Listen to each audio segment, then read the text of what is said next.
What would you do if your boss handed you a contract? Not a work contract, but a marriage contract. Nathan Reed, a construction foreman covered in concrete dust, stood in a parking lot at 9 p.m. holding a document that could change everything. His employer, one of the most powerful women in the state, was asking him to become her husband. Not out of love, not out of desperation, out of war. Because somewhere in a dead woman's will, a ticking clock had been planted. And if Olivia Sterling didn't have a ring on her finger before her next birthday, she was going to lose everything she'd spent her entire life building. This is that story. If you're new here, welcome. Stay until the end, because this one is going to hit you somewhere you didn't expect. And drop your city in the comments below. I want to see how far this story travels. Now let's go back to where it all started. The job site at Ridgemont Commons smelled like wet cement and burnt wire insulation, and Nathan Reed had stopped noticing both approximately 4 years ago. He stood at the edge of the third-floor scaffolding with a clipboard tucked under his arm and a radio clipped to his belt that hadn't stopped squawking for the better part of 6 hours. Below him, a crew of 11 men was wrapping up the last pour of the day, a retaining wall section along the east corridor that had already been delayed twice because of a supplier who apparently didn't understand what the word deadline meant. Nathan, his site supervisor, a broad-shouldered man named Dale, appeared at the top of the stairwell behind him. Framing crews asking about overtime authorization. Tell them no. Nathan didn't look up from the clipboard. Tell them if they'd started when I told them to start at 7, we'd already be done. Dale disappeared. Nathan made a note in the margin of the inspection sheet, crossed 2 items off his daily checklist, and allowed himself exactly 3 seconds to stare out at the skyline of downtown Hargrove, where the last of the October sun was dissolving into something orange and tired behind the glass towers. He was 32 years old, and he was exhausted in a way that sleep didn't fully fix anymore. That wasn't a complaint. It was just a fact he'd made peace with somewhere around the time his daughter turned 4, and he realized the exhaustion was permanent. But so was she, and the math still worked in his favor. His phone buzzed. He pulled it from his pocket and read the message from his sister Diane. Emma's already eaten. She wants you to read the Dragon book again tonight. I told her you'd be late, but she said, and I quote, "Daddy's never too tired for dragons." He smiled at that. A real one, not the polite version he handed out at job sites. "Tell her I'll be there by 8, he typed back. "Save me something." "There's a plate in the microwave. It's meatloaf. Don't make the face." He was, in fact, already making the face.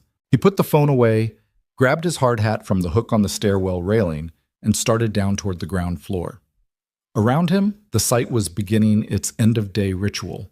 Machines powering down, voices getting looser, boots scraping across temporary plywood floors. Nathan moved through it all with the automatic competence of someone who had done this so many times that his body navigated the obstacles before his brain finished processing them. He was almost to the trailer, the small on-site office where he filed paperwork and changed out of his work boots, when the black SUV pulled into the lot. He noticed it because it didn't belong. The lot was full of pickup trucks, flatbeds, and a concrete mixer that was older than most of his crew. The SUV was clean in a way that things didn't stay clean on construction sites, with tinted windows and a Hargrove Real Estate Company logo on the door panel that Nathan recognized immediately. Sterling Development Group, his employer. Technically. He was employed by Ridgeline Construction, which was currently contracted to Sterling Development Group, which meant that somewhere at the top of a very long corporate chain, the woman who owned this project also owned, loosely, a portion of his working hours. He'd met her twice, once at a groundbreaking ceremony where she'd shaken his hand and said something about appreciating the work, and once at a safety review meeting 6 months ago where she'd asked 3 questions that demonstrated she actually understood load-bearing specifications, which had surprised him more than he was willing to admit. Olivia Sterling. The door of the SUV opened and she stepped out, and Nathan felt the small, involuntary recalibration that most people experienced the first time they saw her in person. Not because she was beautiful, she was, objectively, but that wasn't the thing. It was the way she carried herself, like someone who had long ago stopped waiting for permission to be in any room she walked into. She was wearing a charcoal blazer over a dark blouse, her dark hair pulled back, no jewelry except a watch, no entourage, no assistant trailing behind her with a tablet and a nervous expression. Just her, in a construction parking lot, looking directly at him. Mr. Reed. She didn't raise her voice to cross the distance between them. She walked toward him instead, and her heels on the gravel made a sound that seemed completely unbothered by the terrain. Do you have a few minutes? Nathan looked at his watch. It was 8:47 in the evening. I have a plate of meatloaf waiting for me at home, he said, so I'm hoping this won't take long. Something crossed her face, not quite a smile, but adjacent to one. I'll try to be brief. They sat in the trailer. Nathan cleared a stack of inspection reports from the second folding chair and set them on the floor, and Olivia Sterling sat down across from him like she sat in folding chairs every day of her life. He pulled 2 paper cups from the dispenser beside the ancient coffee machine and poured what was left from the afternoon's brew without asking if she wanted any. She took the cup without commenting on its temperature or its probable age. He respected that more than he expected to. How's the east wall section coming? She asked. Delayed 2 days. Supplier issue. He wrapped both hands around his own cup. We'll make it up. It won't affect the overall timeline. I know, she said. I wasn't asking to check on the project. He looked at her. She was looking at her coffee cup with the expression of someone working through how to say something that didn't have a clean way to be said. Then what were you asking? Small talk, she said. I'm not very good at it. I find it easier to start with something I actually know about before I get to the part I don't know how to say. All right. He leaned back. The folding chair made a noise that suggested it had opinions. What's the part you don't know how to say? She set the cup down, reached into the interior pocket of her blazer, and placed a folded document on the table between them. Not a building plan, not a contract amendment, something else. The paper was thick and cream-colored, the kind of stationery that cost more per sheet than Nathan's morning coffee. I need to ask you something, she said, and I need you to hear the entire explanation before you respond, because if you respond before you hear the whole thing, your answer will be no, and you'll miss the part where it actually makes sense. That's a lot of setup. It requires a lot of setup. He didn't reach for the document. Okay, I'm listening. She was quiet for a moment, not hesitating, he realized, but organizing, like she was deciding which version of this to give him. He'd met a lot of people in his life who were calculating in that moment of quiet. With her, it felt different. It felt like precision rather than manipulation, like a surgeon deciding where to make the cut. My grandmother died 14 months ago, she said. Margaret Sterling. You might have seen her name on some of the older buildings downtown. She built Sterling Development from nothing after my grandfather passed. She was 79. She was sharp until the end, and she loved the company the way some people love their children. I'm sorry for your loss. Thank you. A brief pause. She also, in her considerable wisdom, decided to include a clause in her estate trust that I am only now fully appreciating the destructive potential of. Nathan said nothing. He waited. The trust controls my access to the majority of my shares in Sterling Development, Olivia continued. My grandmother believed very strongly that business and family were not separate things. She built the company while raising 3 children and being married for 51 years, and she didn't understand, or maybe didn't want to understand, how someone could run a company properly without also being rooted in something outside it. So the trust requires you to be married. She looked at him. I told you to wait for the whole explanation. Sorry, keep going. The trust requires me to be married by my 31st birthday, she said, which is November 18th, which is 31 days from today. The trailer was quiet. Outside, Nathan could hear the last of the crew finishing cleanup, doors slamming, engines starting.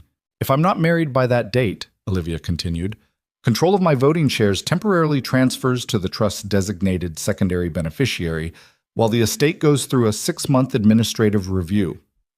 That person is my uncle, Gerald Sterling. And Gerald's not a good option. Gerald has been trying to dismantle the affordable housing division of this company for 11 years. Her voice didn't change temperature exactly, but something behind it went very still.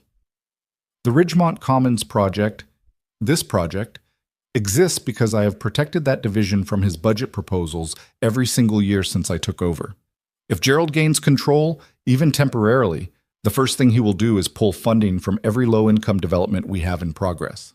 14 projects, approximately 4,000 units, several thousand jobs if you count the contracted labor. Nathan looked at the table, at the cream-colored document sitting between them. You can't get married in 31 days, he said slowly.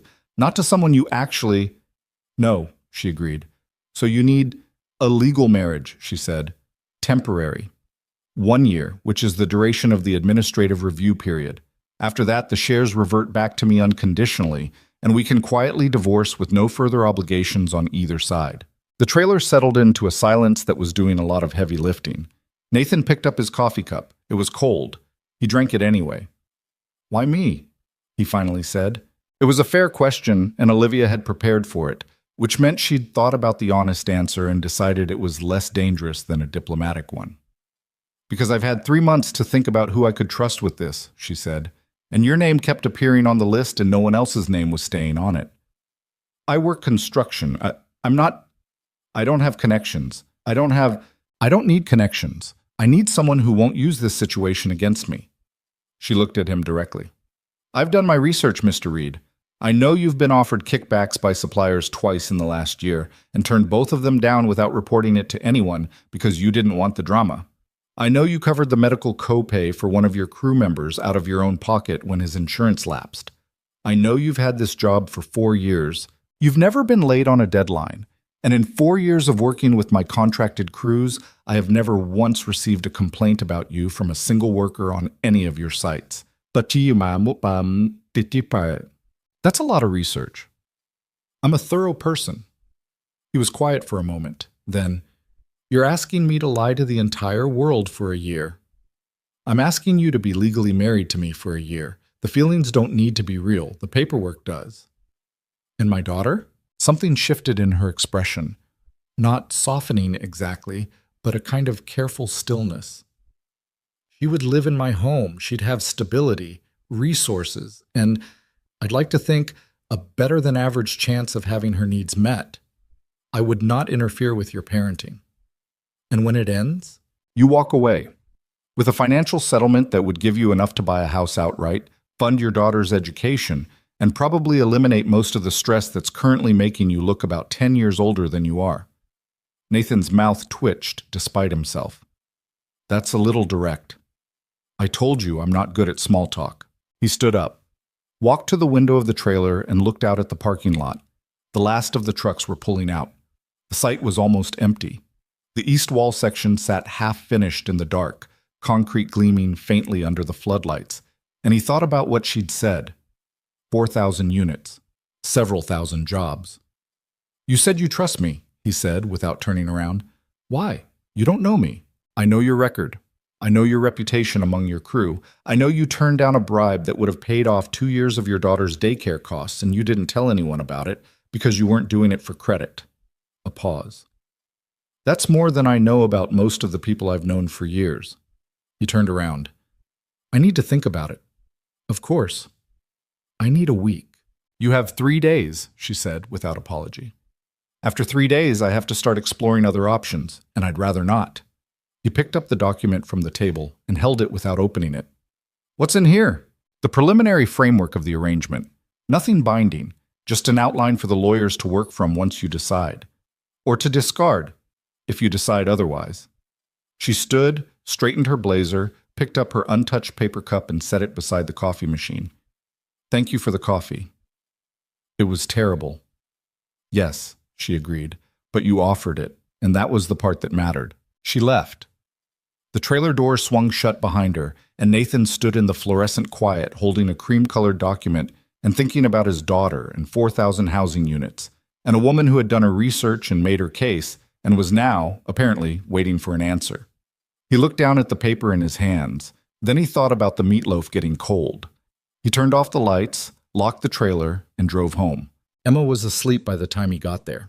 His sister Diane was on the couch with a glass of wine and a book she hadn't been reading, which was her way of waiting up without technically waiting up.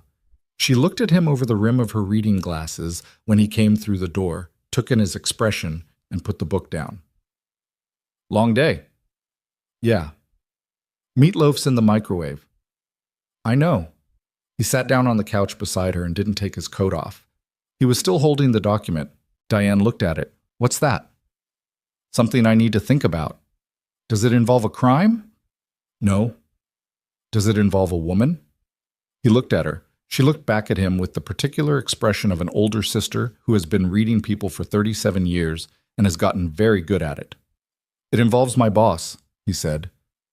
Your boss. Olivia Sterling. Diane put her wine glass down slowly. The billionaire. Yes. Nathan. She turned to face him fully. What does a billionaire want with you? No offense. Some offense. Fine. What does a billionaire want with my brother, who is a very good person, but is currently wearing the same work boots he bought in 2019 and smells like concrete? He told her. All of it. He laid it out the same way Olivia had, methodically, completely, without softening the strange parts, because the strange parts were all of it, and softening them would have made the whole thing sound like a lie. Diane was quiet for a long time after he finished. She wants you to marry her, she said finally. On paper. For a year. That's right. And in exchange, your financial situation would change significantly. He looked at his hands. But that's not the thing I keep thinking about. What are you thinking about? 4,000 families, he said, who might not have housing if this falls through. A beat. I've built some of those units, Diane. I know what that work is. I know what goes into it.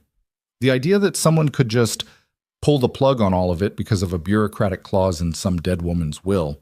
Nathan, Diane put her hand on his arm. You can't save the world. I'm not trying to save the world. I'm trying to decide if I can spend a year of my life doing something uncomfortable so that a few thousand people don't lose their homes. Diane was quiet for a moment. What about Emma? Better school, better neighborhood, more stability. He exhaled. Better than what we have now.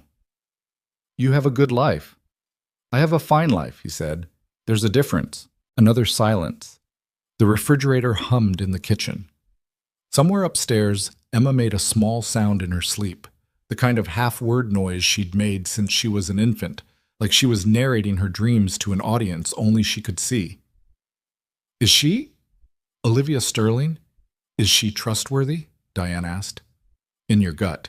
Nathan thought about the way she'd sat in a folding chair without flinching, about the way she'd handed him terrible coffee and said the part about it mattering that he'd offered, about the way she'd listed his record not to flatter him, but because she'd needed to explain her decision, and she was the kind of person who backed her decisions with evidence. I think so, he said. You think, or you know? Nobody knows, he said. You never know anyone until something tests it. Diane picked up her wine, looked at it. This is the most insane thing you've ever considered doing. I know. You're going to do it, aren't you? He didn't answer right away. He sat there in the low light of the living room, coat still on, documents still in his hands, listening to the refrigerator and the distant sound of his daughter talking to her dream. I'm going to sleep on it, he said, but they both knew that wasn't really an answer. He called Olivia Sterling the next evening. She picked up on the second ring, which told him she'd been waiting even if she'd never admit it. I have conditions, he said, without preamble. A brief pause. Go ahead. Emma doesn't know it's not real. She's 6. She's already lost her mother. He stopped, recalibrated. She doesn't need another disappearing act. If we do this, we treat her like she's part of a real family for the duration. No confusion, no cold shoulders, no, this is just Daddy's work colleague energy. If you're going to be in the house with her, you're present. Understood. I keep my job. I'm not becoming a kept man.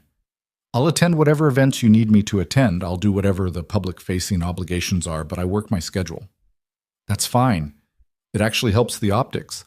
You're not suddenly quitting your job to live off my money. It looks more genuine.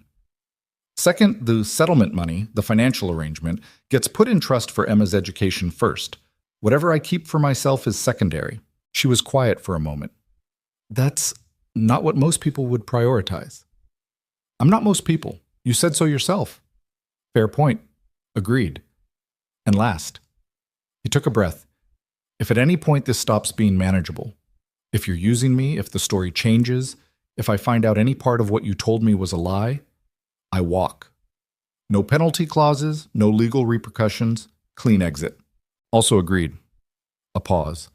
For what it's worth, Mr. Reed, I intend to be honest with you about everything relevant to this arrangement. I'm not good at many social things, but I am good at honesty. People generally find it off-putting. I find it refreshing, he said. I deal with enough people who aren't. Does that mean yes? He was standing in his kitchen. Emma's drawings were stuck to the refrigerator with alphabet magnets. A horse, a house, a dragon that looked like it was having a very good day. The kitchen was small, and the tile above the sink had a crack in it that he'd been meaning to fix for 8 months. That means yes, he said. Silence on the other end. Not a long one. Thank you, she said. And the way she said it, without any performance behind it, without any of the polished delivery of a woman used to negotiating, told him something about what this had cost her to ask. Don't thank me yet, he said. We haven't gotten through the hard part. No, she agreed. We haven't. The wedding happened 12 days later. It was nothing like the word wedding typically implied. No ceremony, no flowers, no guests. Just a civil office in downtown Hargrove, 2 attorneys who had spent the better part of a week building a contract so detailed it contained subclauses about household schedule conflicts and media appearance protocols, a judge who looked like he had seen every variety of human complication and was unsurprisable, and 4 people in a fluorescent-lit room on a Tuesday afternoon. Nathan wore his best button-down shirt, which was navy blue, and had been ironed that morning by Diane, who had insisted on ironing it while simultaneously telling him he was insane and that she loved him, and that he'd better come to Sunday dinners or she'd drive to the mansion and make a scene. Olivia wore a gray dress that cost more than his monthly rent, and still somehow managed to not look like she was trying to impress anyone. The rings were plain gold bands that her attorney had sourced. Functional, appropriate. When the judge asked Nathan if he took Olivia Sterling to be his lawfully wedded wife, Nathan said, "I do," in a clear, steady voice, and felt something in his chest that he couldn't immediately classify. Not nervousness exactly, and not the hollow feeling he'd braced himself for. Something more complicated. Something that landed somewhere between gravity and the specific kind of calm that comes right before something changes. When Olivia said, "I do," she was looking at him directly, the way she'd looked at him in the trailer the first night, and he had the thought, brief, irrational, that she was reading him, checking whether he was going to flinch. He didn't flinch. The judge signed the papers. The attorneys filed their copies, and Nathan Reed and Olivia Sterling walked out of the Hargrove Civil Courthouse into a gray November afternoon as, legally, officially, and entirely without romantic precedent, husband and wife. Olivia's driver was waiting. She paused by the car and turned to him. "My house. Our house, I mean. You can move the rest of your things in this weekend. I've had the East Guest Suite prepared." "Guest Suite," he said. "You'll have your own space." A slight pause. Obviously. Obviously, he agreed. She nodded once, got in the car, and left. Nathan stood on the courthouse steps and watched the SUV pull into traffic, and then he pulled his phone from his pocket and sent Diane a single message. "It's done." 3 dots appeared immediately. "I'm making Sunday dinner for 3. Don't be late." He put the phone away, turned up his collar against the November cold, and walked to his truck, which was parked 2 blocks away, and had a check engine light he'd been ignoring since September. Husband. That was a word he hadn't used about himself in a long time. He drove home to pack his boxes. The Sterling house was not a house. Technically, it qualified as one. It had walls, rooms, a roof, but the word house did the thing a profound injustice. It sat behind iron gates in the Cliffside district on a piece of property that backed up to a ravine surrounded by old oak trees that had apparently been there longer than the neighborhood. 6 bedrooms, a proper library, a kitchen that was 3 times the size of Nathan's old apartment, and more hallways than he initially thought were necessary. Emma, on the other hand, thought there were exactly the right number of hallways, because hallways, in her assessment, were for running. She'd been quiet for the first 30 minutes of the tour, a deeply uncharacteristic silence that told Nathan she was overwhelmed and was processing it in the way 6-year-olds process things, by going very still and then, without warning, exploding. The explosion came in the form of her sprinting down the main corridor on the 2nd floor with her sneakers squeaking on the hardwood, arms out, narrating her own running to herself in a low, continuous commentary that he could hear but not quite decipher. Olivia was standing beside him watching this, He waited for the subtle wince, the slight recalibration of expression that people did when they realized a child was more kinetic than they'd planned for. Instead, she said, "She's fast." "She's always been fast," he said. "I don't know where she gets it." "Does she have a room preference?" "I had both rooms made up. The blue one faces the back garden. The yellow one faces the oak trees." "Oak trees," he said, without hesitation. "She's been obsessed with climbing trees since before she could actually climb." Olivia nodded, filed it away somewhere. "I'll have the furniture adjusted." Emma came thundering back down the hallway, skidded to a stop in front of Olivia, looked up at her with the unfiltered appraisal that only small children and customs officers can get away with, and said, "Do you have any dogs?" Olivia blinked. "No." Emma considered this. "Do you want one?" "Emma," Nathan said. "What? Dogs make houses feel like homes. My teacher said so." "Your teacher said that?" "She was talking about a book, but I think it's true for regular life, too." Olivia looked down at Emma with an expression Nathan couldn't read. Something complicated was passing through it. Not discomfort, not performance. Something closer to surprise. Like Emma had walked straight past all of Olivia's external architecture and knocked on a wall she didn't know was there. "I'll think about it," Olivia said. Emma nodded, apparently satisfied with this answer, and sprinted off again. Nathan watched her go. "I'm sorry, she doesn't really have a filter." "Don't apologize for that," Olivia said. Her voice was careful in the way of someone being careful without wanting to show they're being careful. "It's fine. She's fine." He looked at her sideways. She was watching the empty hallway where Emma had disappeared around the corner, and her face had a quality he hadn't seen on it before. Quiet. A little unguarded, like the house had shifted around her and she hadn't entirely accounted for what it would feel like. "You haven't had much of this, have you?" he said. "This kind of noise," she said. "No." "Is it a problem?" She looked at him, looked back at the hallway.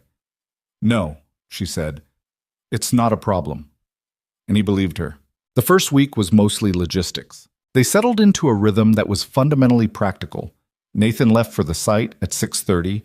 Olivia was already gone or about to leave before he came downstairs. Emma went to her new school, which was, Nathan noticed, genuinely exceptional, with a library that had beanbag chairs shaped like animals, and a science room that smelled like vinegar and possibility.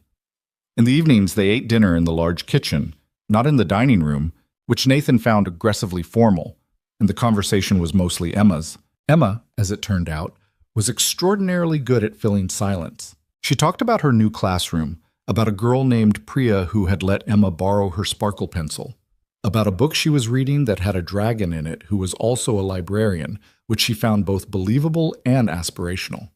She asked Olivia questions without preamble or apparent concern for whether they were appropriate. "What do you do at work? Do you ever get bored at meetings? Do you like meatloaf?" Olivia's answer to the last one: "I genuinely don't know. I haven't eaten it in years." Nathan watched Olivia during these dinners more than he watched his food. She was not natural with children in the way some adults were, the easy, effortless naturalness of people who immediately drop to a child's level and make it seem like they've always lived there. Olivia was careful. She answered Emma's questions directly, which was exactly the right instinct, because Emma could detect condescension the way dogs detect fear and responded to it similarly. She remembered things Emma said and referenced them the next day, which Emma noticed immediately and which visibly pleased her. It was effort, Nathan recognized. She was putting in genuine effort, and she wasn't advertising the effort, which made it worth more. On Friday of the first week, he came home to find Olivia and Emma at the kitchen island. Emma was on her knees on a stool, elbows on the counter, and Olivia was beside her, jacket off, sleeves pushed up, helping her sound out a word in her reading book. Nathan stood in the kitchen doorway for a moment without either of them noticing him. "Try it slower," Olivia was saying. "Break it into pieces." Misunderstood, Emma said, putting the syllables together with the concentrated effort of someone diffusing something. "Misunderstood. There you go." "That's a sad word," Emma said. Olivia looked at her. "What do you mean?" "Misunderstood. It means nobody gets you." Emma scrunched her nose. "That must feel very lonely." Olivia was quiet for a beat. "Yes," she said. "I imagine it does." Nathan pushed off from the doorway and made enough noise with his keys that they both looked up. Emma launched herself off the stool and crashed into him with both arms, which was her standard greeting and had been since she was approximately 2 years old. "Daddy, Olivia helped me read a hard word. I heard." He looked over Emma's head at Olivia, who had straightened and was pulling her sleeve back down, arranging herself back into the more composed version of herself that was apparently the default. "Thanks." "She's good at it," Olivia said. "The reading. She just needs to slow down." "She does everything fast," he said. "I keep telling her, speed isn't always—" "It's usually fine," Emma said from somewhere around his midsection. "It's usually fine," he agreed and met Olivia's eyes. And something passed between them that was brief and warm and entirely without planning. A shared moment of amusement, the specific kind that forms when two people encounter the same small truth at the same time. It lasted only a second. But it was the first real one. Their first public appearance was a charity gala 3 weeks into the arrangement. The Hargrove Foundation's annual dinner, 500 guests, press at the entrance, a dress code that made Nathan look at his closet and feel the specific despair of a man who owned exactly 3 suits and had no idea if any of them were appropriate. Olivia's assistant, a precise, efficient woman named Clara, who communicated exclusively in concise emails and expressions of neutral competence, sent a car to take him to a tailor 2 days before the event. Nathan sat in the back of the car feeling mildly ridiculous, then spent an hour in a shop where a small man with measuring tape made him feel like a building undergoing structural assessment, and came out with a dark suit that apparently cost more than his first paycheck and fit in a way his other suits never had. Emma had opinions about it. "You look like a dad in a movie," she said, which she meant as a compliment, and which landed somewhere between flattering and humbling. The night of the gala, he met Olivia at the base of the main staircase. She came down in deep burgundy, a dress that did not announce itself loudly, that had no particular drama in its construction, but that somehow managed to take up exactly the right amount of space in a room. Her hair was down. She was wearing earrings he hadn't seen before. Small, not trying too hard. She was also, he noticed, carrying the expression of someone who has attended 500 of these events and is profoundly tired of them. She stopped in front of him, looked at the suit. "Good," she said. "High praise." In my world, good is high praise. She straightened his lapel, a small adjustment, automatic and brief. "How are you with crowds?" "I manage construction crews. I've handled chaos in worse settings than a dinner party." "This isn't chaos. This is politics in formal wear, which is considerably worse." She looked at him levelly. "Stay close. Follow my lead on introductions. If someone asks how we met, the story is that we met at a project review meeting 6 months ago and kept in touch. If someone asks about the wedding, it was small, private, intentional. And if someone asks if I love you?" A brief pause. Something shifted in her expression, a flicker that was gone before he could identify it. "Tell them yes," she said, "and mean it a little. It reads better." He offered his arm. She took it, and they walked out to the waiting car, and Nathan thought that he had built hospitals and bridges and load-bearing walls for a living, and that somehow none of it had prepared him for the particular weight of walking into a room with Olivia Sterling on his arm, pretending to be a husband. The night was long and full of names he was expected to remember and conversations he was expected to navigate, and he did it. Not gracefully, not perfectly, but solidly, which was really all he knew how to be. What he didn't expect was to catch her laughing, genuinely, at something a 70-year-old board member said near the bar, the full, unguarded version of a laugh she apparently kept for moments when she forgot to be composed, and to feel something in his chest shift, quietly, in a direction he hadn't cleared with himself. That was how the first 3 weeks ended, not with a revelation or a crisis or a dramatic shift, with a laugh at a party that wasn't meant to be real, and a feeling he didn't entirely know what to do with yet. The second month was harder than the first, and not for the reasons Nathan had anticipated. He'd expected the logistics to be hard, the scheduling, the public appearances, the daily navigation of a house that was 6 times the size of anything he'd lived in before. He'd expected to feel out of place, to bump against the edges of a world that hadn't been built with him in mind. He'd expected awkward silences and the low-grade stress of maintaining a performance for strangers. What he hadn't expected was that the performance would start feeling less like performance and more like something else he didn't have a clean word for. It started with small things. The way Olivia left the coffee machine ready every morning, not for herself because she was usually out the door before it finished brewing, but clearly calibrated for the time Nathan came downstairs. He noticed it on a Tuesday, the third week, a full carafe, still hot, at exactly 7:15. He didn't mention it. She didn't offer any explanation. But the next morning, it was there again, and the morning after that, and he started to understand that she was the kind of person who expressed consideration through action and would rather be caught at it than have it named. Emma, for her part, was adapting with the cheerful completeness that only children can manage. She had claimed the room facing the oak trees and had already hung 3 of her drawings on the wall: the dragon, a horse, and a new one she'd made at school that depicted what she described as our family, which included Nathan, Olivia, and an optimistically sized golden retriever that did not yet exist. When Nathan pointed out that they didn't have a dog, Emma had said yet, with the confidence of someone who considers that detail a formality. Olivia had not said anything about the drawing on the wall, but Nathan had seen her pause in the doorway of Emma's room one evening when Emma was asleep, looking at it for a moment with an expression he couldn't quite name, something that lived between moved and frightened, the way a person looks when they want something they haven't fully admitted to themselves yet. He hadn't said anything about that either. There were a lot of things in those early weeks that neither of them said. The board meetings were a different kind of education.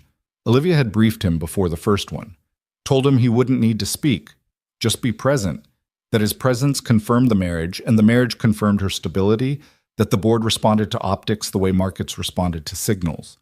He'd sat in a room full of people in expensive suits and watched her work, and it was one of the more genuinely impressive things he'd observed in his life. She was different in those rooms, not artificial, nothing about her felt false, but focused in a way that was almost architectural, like she'd identified every load-bearing point in a conversation before she walked in and knew exactly how much pressure each one could hold. She negotiated without raising her voice. She made decisions that affected hundreds of employees with the kind of calm that came not from indifference, but from enormous self-contained competence. Afterward, in the car, she'd asked him what he thought of the housing division budget proposal. "I thought the projections were low," he said. "The materials cost estimate for the Eastfield project doesn't account for the supply chain delays that hit us last quarter. Whoever built that model didn't talk to anyone on the ground." She'd looked at him. "No, they didn't." A pause. "I'll have Clara schedule a call with the site leads." "You don't have to do that. I'm aware." "I want to." She turned back to the window. "You see things differently than the people in that room. That's not an insult to them. It's just useful." He didn't know what to do with that, so he looked out his own window, and they rode the rest of the way home in a quiet that wasn't uncomfortable, and that was also something he hadn't fully accounted for. How easy the quiet was between them, how it didn't ask anything. The harder thing, the thing he turned over at night in the guest suite with its excellent mattress and its view of the ravine, was what to do with the fact that the easier everything got, the more complicated it felt underneath. He was not falling in love with her. He was clear about that. He was a practical man, and he knew the difference between proximity and feeling, between gratitude and something deeper. He'd been married before, really married, not like this, to Emma's mother, a woman named Rachel who had been funny and impulsive and genuinely good, and who had died in a car accident 4 days after Emma's second birthday, and the grief from that had taken years to find its shape. He was not the kind of man who confused new closeness with old loss, but he was noticing things.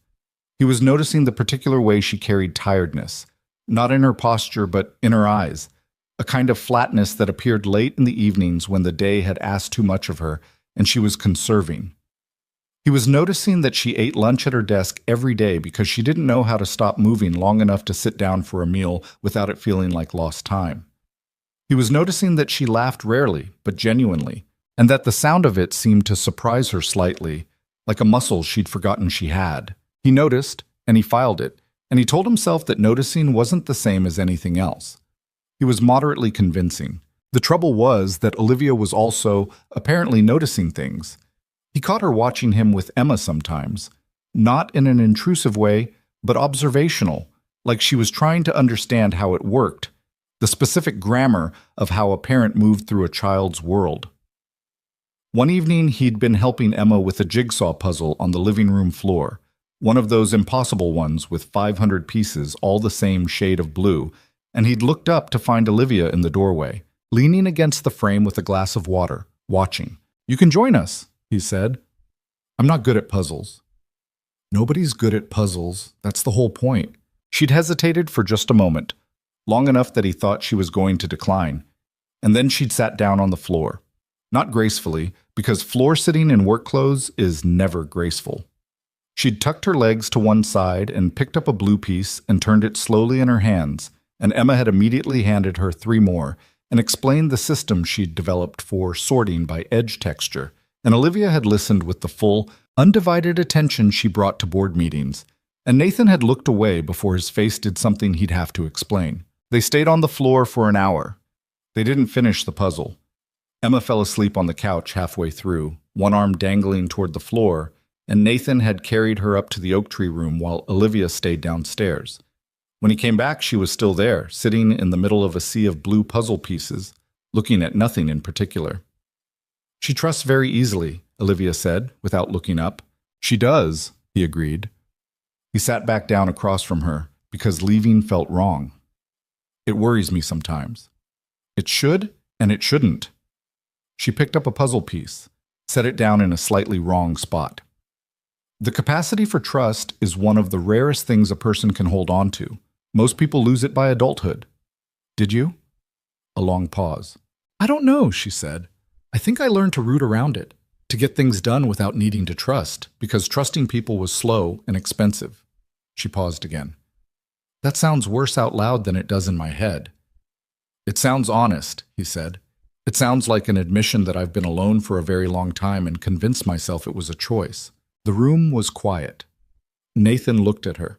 Really looked, not the sideways looking he'd gotten used to, but directly. And she let him, which was itself something. Olivia Sterling did not typically let people look at her. "You didn't pick the wrong person for this," he said finally. She looked up. "What do you mean?" "I mean whatever version of trust you decided to bet on when you picked me. You didn't bet wrong." He picked up a puzzle piece, found its mate, pressed them together. "For whatever that's worth." She was quiet for a moment. Something moved across her face, complicated, unresolved, genuine. "It's worth something," she said quietly. "More than I thought it would be." That night, Nathan lay in the guest suite and stared at the ceiling for a long time. He was not falling in love with her. He was just noticing more than he'd planned to. The distinction was becoming slightly harder to locate. The weeks turned, and with them came a rhythm that settled into something that would have looked, to anyone observing from the outside, like a family finding its footing. Emma started calling Olivia by her first name without the careful formality she'd used in the first weeks. "Olivia, can you help me? Olivia, look at this. Olivia, did you know that some dragons are actually just large lizards with delusions?"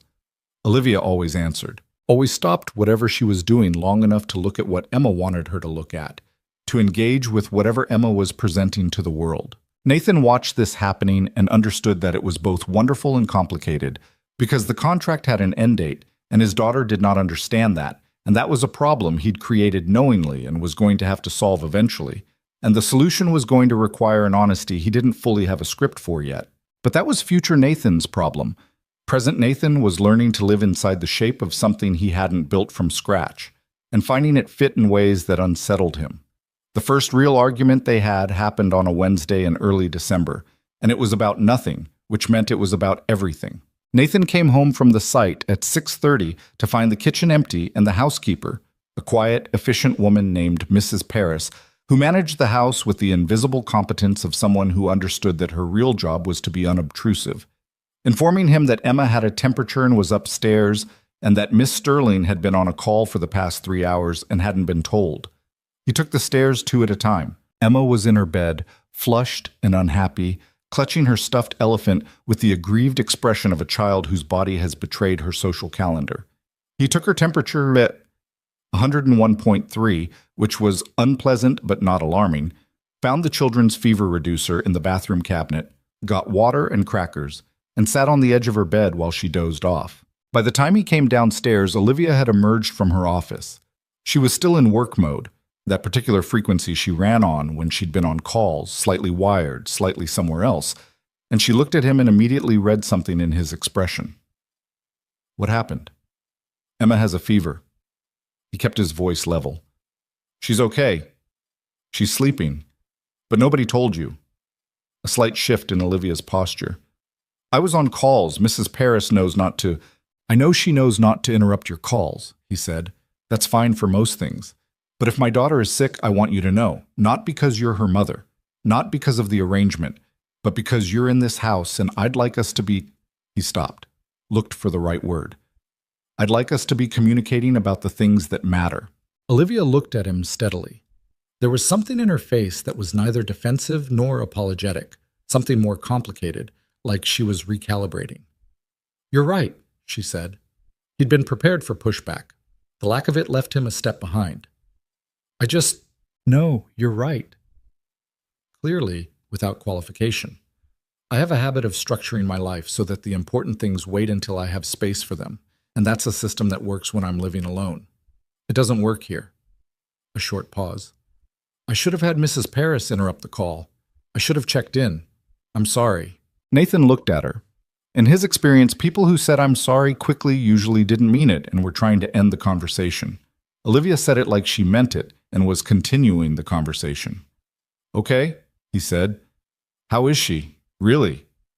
She'll be fine by Friday. It's just a winter bug. He leaned against the kitchen counter. She was asking for you, actually. Something moved across Olivia's face that she didn't have time to arrange into something more controlled. She was? She wanted to know if you'd read to her. I told her you were working. He watched her. You don't have to. I want to. She said it before she'd apparently fully processed the saying of it, and the slight surprise in her own expression confirmed that. I mean, if she's awake. She might be. Olivia set down the tablet she'd been carrying, pulled off the blazer she'd apparently still been wearing. She looked suddenly more like a person and less like a function, the slight undoing of all that professional architecture revealing something underneath that was softer and less sure of itself. Which book? She asked. Dragon Librarian, shelf by the window. She went upstairs. Nathan stood in the kitchen and listened to the house. He could hear, after a few minutes, the low murmur of Olivia's voice from upstairs, not the words, just the cadence, steady and unhurried. And at some point, Emma's voice joining it, asking something, and Olivia's voice answering, and then quiet again as the story continued. He made tea he didn't particularly want, and stood at the kitchen window looking at the dark shape of the oak trees against the December sky, and understood that he was in some kind of trouble. Not the dramatic kind, not the kind that announces itself, the quiet kind, that just sits there and gets more real the longer you don't look at it. He was not falling in love with her. He was lying to himself. He'd been lying to himself for about 3 weeks, and he'd been relatively comfortable with the lie because the lie was easier than the truth. And the truth was that this woman, this complicated, controlled, lonely woman who left coffee ready and sat on floors and read to his sick daughter without being asked, was taking up significantly more space in his chest than he had allocated for her. He poured the tea down the drain and went to bed. Upstairs, the murmur of the dragon book continued, and then stopped. And then he heard Olivia's footsteps in the hallway, quiet and careful, the footsteps of someone leaving a room where a child is sleeping. And he lay in the dark listening to them pass his door and continue down the hall to her own room. And then the house was quiet. He was a practical man. He would sort this out. He always sorted things out. He stared at the ceiling for 45 minutes and did not sort anything out. December moved fast, the way December does when you're busy and not paying attention. There were 2 more board appearances, a holiday charity event where Nathan wore the dark suit again, and Olivia wore something winter-appropriate and devastating that he looked at once and then carefully stopped looking at, and a company dinner where Gerald Sterling was present for the first time. Nathan had known Gerald Sterling was a problem. Olivia had told him as much. But knowing and seeing were different. Gerald was 61, silver-haired, possessed of the kind of physical bulk that in younger years might have been athletic and had now settled into something more authoritative and less mobile. He had a handshake like a structural test and eyes that moved over a room the way a foreman's eyes move over a construction site.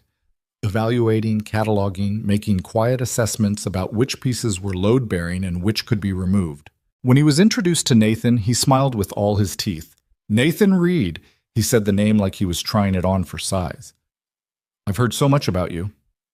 "Good things, I hope," Nathan said, which was the expected social response, meaningless and smooth. "Interesting things," Gerald said.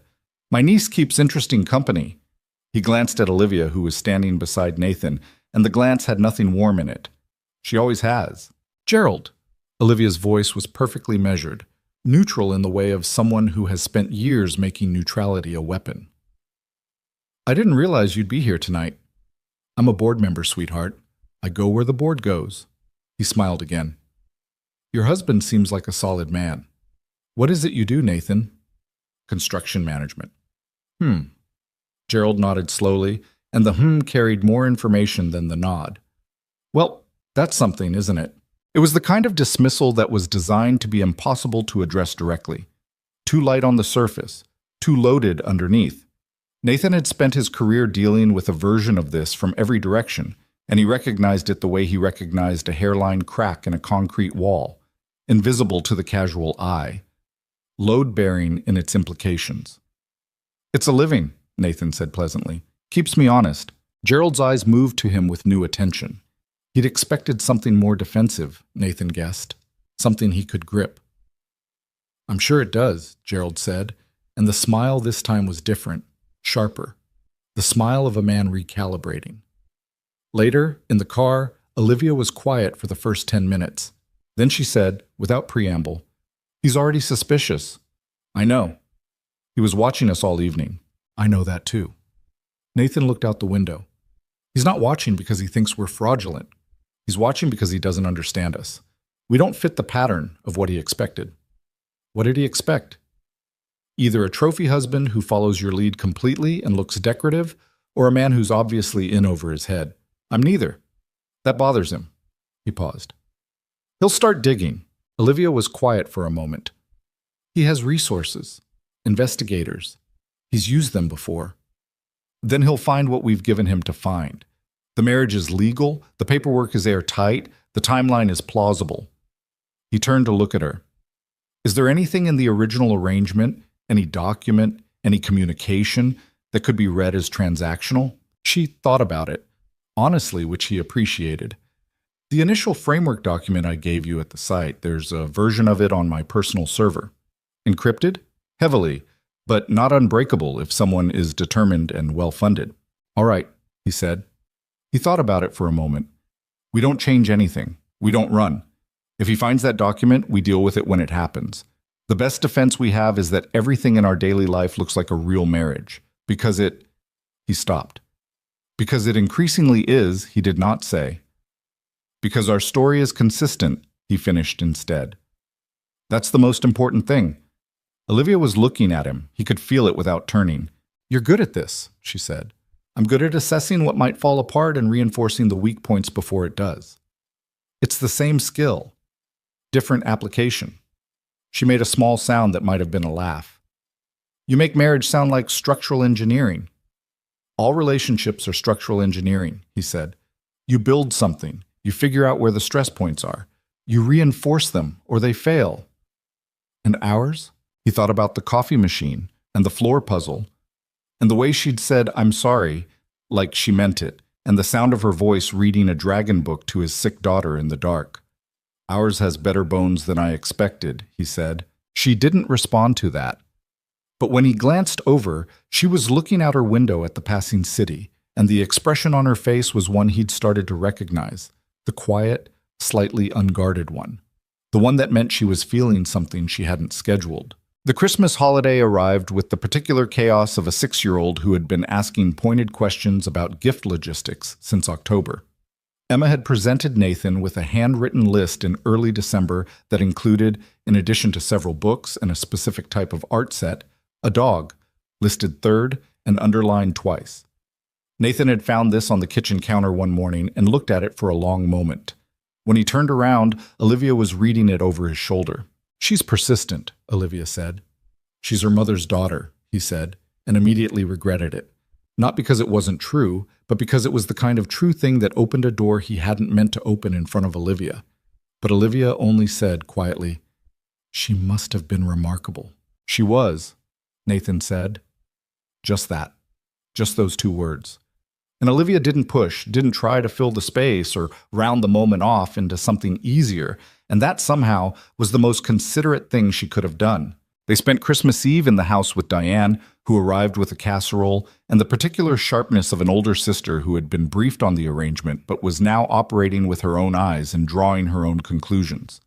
She watched Olivia and Nathan with the calm, relentless attention of someone conducting a very patient audit, and at some point in the evening, when Nathan was in the kitchen and Emma was monopolizing Olivia on the couch with a new book, Diane appeared beside him at the counter. "She's not what I pictured," Diane said. "What did you picture?" "I don't know. Someone who treated you more like furniture." She watched Olivia across the room, who was reading aloud with Emma, who had one hand on Olivia's arm and was clearly already half asleep. "She's careful with her. Your daughter." "She is." Diane looked at him sideways. "And you're completely fine." "I'm completely fine." "You're making that face." "I don't have a face." "You have your Rachel face," Diane said quietly, not unkindly. "Except it's not Rachel, which means something different is happening." He was quiet for a moment. The casserole smelled like home, garlic and butter, and the kind of warmth that has nothing to do with temperature. "Diane, I'm not saying anything. I'm just observing." She picked up her fork. "I'm just saying that if something real is happening in there, it's not wrong. It's not a problem to be managed. It's just something real. It complicates things. Most real things do." She bumped his shoulder with hers. "That's how you know they're real." Across the room, Emma had fallen asleep against Olivia's shoulder. Olivia had stopped reading and was sitting very still, the book closed in her lap, not moving because Emma was there and she didn't want to disturb her. She was looking down at Emma's face with an expression that contained no calculation, no management, no professional composure. Just a woman, unexpectedly holding something she hadn't known she needed. Nathan stood in the kitchen doorway and watched this, and stopped lying to himself. He was falling in love with her. He had probably been falling for weeks, in the slow, structural way that buildings settle. Not dramatically, not all at once, but incrementally. Each small moment adding its weight until the foundation had shifted so far from the original plan that the original plan was no longer the relevant document. He didn't know what to do with it. The contract said 1 year. The contract said clean exit. The contract said no feelings, no complications, no crossed lines. The contract had been written by people who thought you could live alongside someone, really live, in the daily ordinary depth of it, and stay exactly where you started. Those people had been wrong. He went and sat down in the chair across from them, and Emma stirred in her sleep, and Olivia looked up and found his eyes, and something passed between them that neither of them named. The fire in the fireplace made the room amber and warm, and Diane was clattering quietly in the kitchen, and outside the December wind moved through the oak trees, and Nathan sat in the middle of all of it and understood that he was in far deeper than any contract had prepared him for. He just didn't know yet whether Olivia Sterling was in the same water. And asking felt right then like too much weight to put on a moment that was, at least, exactly what it appeared to be. Real. Whatever else it was or wasn't, it was real. And for now, in the amber quiet of that December evening, that had to be enough. January arrived cold and without ceremony, and with it came the particular kind of tension that settles into a house when everyone inside it is carrying something they haven't said out loud yet. Nathan had made a decision, quietly and without announcement, somewhere between Christmas Eve and New Year's Day. The decision was this: he was going to do nothing about what he felt. Not yet. Maybe not ever, depending on how the year played out. Because what he felt was his own business, and acting on it, saying it, showing it in any way that broke the careful architecture of what they'd built, risked the one thing he wasn't willing to risk: Emma's stability, Olivia's company, the thousands of families whose housing projects were still standing because Olivia was still standing. He was a man who understood load-bearing structures. He understood that you didn't knock out a wall just because you'd developed an opinion about it.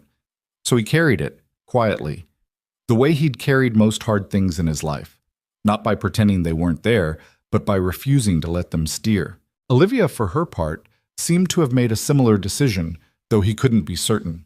She was warmer than she'd been in October, less formally arranged around him, quicker to laugh, more willing to sit in the kitchen at 9 p.m. with a cup of tea and talk about nothing in particular, which was something she'd initially been incapable of and was now apparently developing a tolerance for. But she also kept a certain distance that he recognized not as coldness, but as deliberateness. She was a woman who did nothing accidentally. If there was space between them, she'd chosen it. He respected that. It didn't make it easier, but he respected it. The first sign that January was going to be ugly came on a Thursday, 2 weeks into the new year, when Clara knocked on Olivia's office door at 8 in the morning with the expression of someone delivering bad news they'd been sitting on for exactly as long as they could manage. Nathan was in the kitchen when he heard the knock from down the hall, heard Clara's voice, heard the register of Olivia's response shift from her morning tone into something sharper and more contained. He poured his second cup of coffee and waited, because he'd learned that Olivia processed operational problems the way he processed structural ones. She needed a moment to assess before she talked about it, and interrupting that moment was counterproductive.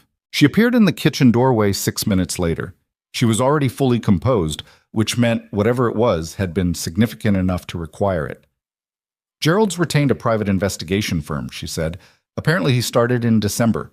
Clara just got confirmation from a source on the board. Nathan set down his cup. What kind of firm? The kind that finds things. She came into the kitchen, poured coffee she probably didn't need, stood at the counter with both hands wrapped around the mug. They've been pulling our timeline, employment records, marriage certificate, public appearances, looking for gaps or inconsistencies. And so far there are none, because there aren't any. She looked at him. The marriage is real. The paperwork is correct. Our public presence has been consistent. But Gerald has more money than patience, and if the investigators can't find inconsistencies in what's visible, they'll look harder at what isn't. She paused.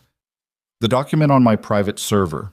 I've moved it to an encrypted external drive and removed the server copy. That's handled. Good. He thought about it. What does your attorney say? That we're legally sound and should stay the course. A slight pause. He also said, somewhat diplomatically, that our best protection is visible authenticity, which is what we've been doing. Then we keep doing it. She nodded, but there was something in her face that wasn't resolved, a residue of something she hadn't finished saying. He waited. He's not just looking for legal vulnerabilities, she said finally. Gerald has never been purely strategic. He's vindictive. If he finds something, anything, he'll use it publicly. Not just to make a legal case, to make a spectacle. She looked down at her coffee. He did it to my father years ago, found a financial irregularity from a decade prior, something minor, something that was already resolved, and leaked it to the press in a way that was timed for maximum damage. My father never fully recovered his reputation. Nathan was quiet for a moment. Did you tell me this when we started the arrangement? No? Why not? Because I didn't think he'd move this fast, she said, and because I didn't want you to say no. There it was, honest and slightly uncomfortable, the way her honesty usually was. Okay, he said.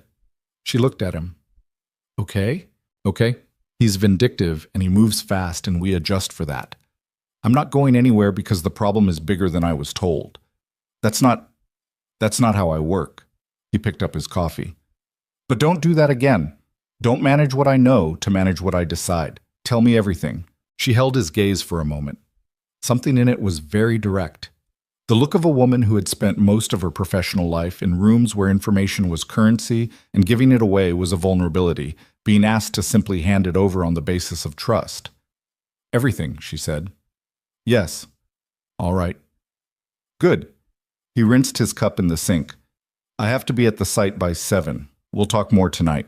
He left, and Olivia stood in the kitchen in the early January gray, and somewhere under her composure, in the part of her she'd learned to keep very quiet, something shifted a fraction of an inch. The investigators surfaced again 2 weeks later in a way that was more personal. Nathan was at the Ridgemont site when Dale came to find him with the look on his face that Nathan had seen before. The look of someone delivering information they're not sure how to categorize. There was a guy here this morning, Dale said. Before you arrived, asking questions. Nathan looked up from the blueprints. What kind of questions? About you, your work history, how long you've been on this project, whether you seemed like a different person recently, whether anyone had noticed changes in your behavior or your spending. Dale paused. He had credentials from something called Meridian Consulting Group. Nathan rolled the blueprints. What did you tell him? I told him to get off my site, Dale said with some satisfaction. Then I told the crew the same, but a couple of them talked to him before I got there. He looked at Nathan. I don't know what they said. I don't think it was anything bad. Your crew likes you, Nathan. You know that. But I thought you should know. You did the right thing. He looked at the rolled blueprints in his hands. If he comes back, same answer. This is private property, and he needs to leave. You in some kind of trouble? Not the kind you're thinking, he said. It's a family situation. It'll resolve.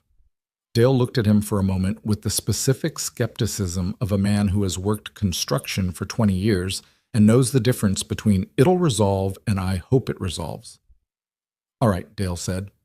And that was that, because Dale was, at his core, a good man who understood when not to press.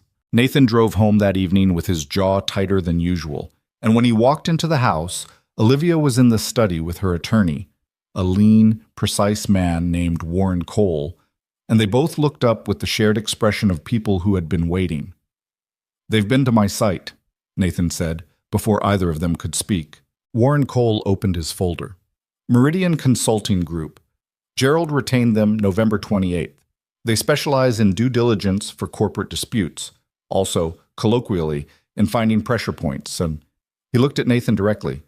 They've been to your former residence. They spoke to your landlord. They've been to Emma's previous school. Nathan went very still. Her school. They asked about enrollment dates, home situation, whether there had been any changes in her family circumstance prior to this past October. Warren paused. The school didn't tell them anything they're legally not permitted to, but the fact that they asked tells us something about the direction Gerald is building his case. He's trying to establish that Emma was used as leverage, Olivia said. She was sitting behind the desk, and her face was controlled, but her hands, Nathan noticed, were not entirely still. That you agreed to the arrangement because of what it would provide for her, which would support an argument that the marriage was transactional. Which it was, Nathan said flatly, at the start. At the start, Warren agreed carefully. The question is whether a marriage that began as an arrangement but has been conducted as a genuine partnership over 4 months constitutes fraud under the trust terms. My reading is no. The clause only requires that you be married. It doesn't specify the emotional conditions of the marriage. Gerald's reading may differ, Olivia said. Gerald can read it however he likes. The legal standard is what matters. Warren closed the folder. My advice is the same as before. Stay the course. Be visible. Be consistent. And do not, under any circumstances, allow anyone to document or record anything that could be read as a performance of the relationship rather than the relationship itself. He left at 9:30, and Nathan and Olivia were alone in the study with the particular heaviness of a conversation that had ended and left too much still sitting in the room. Emma, Nathan said. I know. If he goes anywhere near her directly, he won't, Olivia said, with a certainty that was part assurance and part warning. I will end anything he attempts to involve her in before it gets a foot off the ground. That is not a negotiable space. She looked at him. She is not part of this. She has never been part of this. She's 6 years old and she's asleep upstairs thinking this is her home, he said. His voice came out with more roughness than he'd meant. She's attached to you. She talks about you at school. Her teacher told me she introduced you as her... He stopped. Olivia was very still. As her what? He looked at the window. As her mom. He said it quietly. Her new mom. That's what she told her class. The silence that followed was long enough to have a shape. Olivia sat with it for a moment that Nathan couldn't read, couldn't tell if she was moved or frightened or both, which were not always separate things, and with Olivia they very rarely were. Her face did something complicated and unscripted. I didn't know that, she said. Her voice was careful in the way of someone being careful not to break something. She didn't tell me either. Her teacher mentioned it. He finally looked at her. I'm not telling you this to pressure you.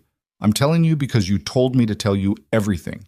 And because, he exhaled, because whatever we navigate with Gerald, whatever the outcome of the contract year, the part about my daughter is real. That's not something that ends on a schedule. Olivia looked at him for a long, unguarded moment. I know, she said. And then, very quietly, as if she was saying it to herself as much as to him, I know. They didn't talk about it further that night. Some things needed to be said and then left alone to settle, like concrete that had to cure before you could build on it. Nathan understood that. He thought, maybe Olivia was learning it. The bribe came in February. It arrived not dramatically, not in a manila envelope or a clandestine meeting in a parking garage, but in a phone call Nathan received on a Tuesday afternoon while he was reviewing load calculations in the site trailer. The number was unfamiliar. He answered because unfamiliar numbers occasionally meant suppliers or city inspectors, and both required immediate attention. Mr. Reed. The voice was male, professional, the particular smoothness of someone accustomed to having difficult conversations without inflection. My name is Douglas Farr. I represent certain interested parties in the matter of Sterling Development Group. Nathan looked at the load calculations in front of him. I'm listening. My clients have become aware of the circumstances surrounding your marriage to Olivia Sterling, Douglas Farr said, without preamble. I want to be direct with you. This call is not a threat. It's an opportunity. Keep going. My clients are prepared to offer you a settlement of $450,000, payable in full within 72 hours of signing, in exchange for a sworn statement confirming that the marriage was entered into as a contractual arrangement and is not a genuine partnership. A pause. In practical terms, this means you sign a document. You receive a significant sum that improves your life considerably, and this matter is resolved without further complication to you or your daughter. Nathan was quiet for a moment. My daughter, he said. Yes. My clients understand she's young and that stability is important. This sum would ensure that stability without... Don't, Nathan said. His voice came out flat and cold. Don't use my daughter as a selling point for a bribe. That's the last time you mention her. A brief pause on the other end. Understood. The offer stands regardless. Nathan looked at the load calculations. He thought about the kind of man who authorized this call, who sat in some office somewhere and decided that $450,000 was a reasonable price for a 6-year-old's stability and used it as leverage, and found nothing wrong with any part of that. Tell your client, Nathan said, that the answer is no. That the answer was no before you finished your first sentence. And tell him that this call happened, and that I know it happened, and that he should account for that in whatever he's planning next. He hung up. He sat in the trailer for about 30 seconds, looking at nothing. Then he picked the phone back up and called Olivia. She answered on the second ring. I need you to listen to something, he said, and told her everything. Not edited, not softened, not managed for her benefit. All of it, including the part about Emma, especially the part about Emma, because she'd asked him to tell her everything and he intended to. She was quiet for the duration of it.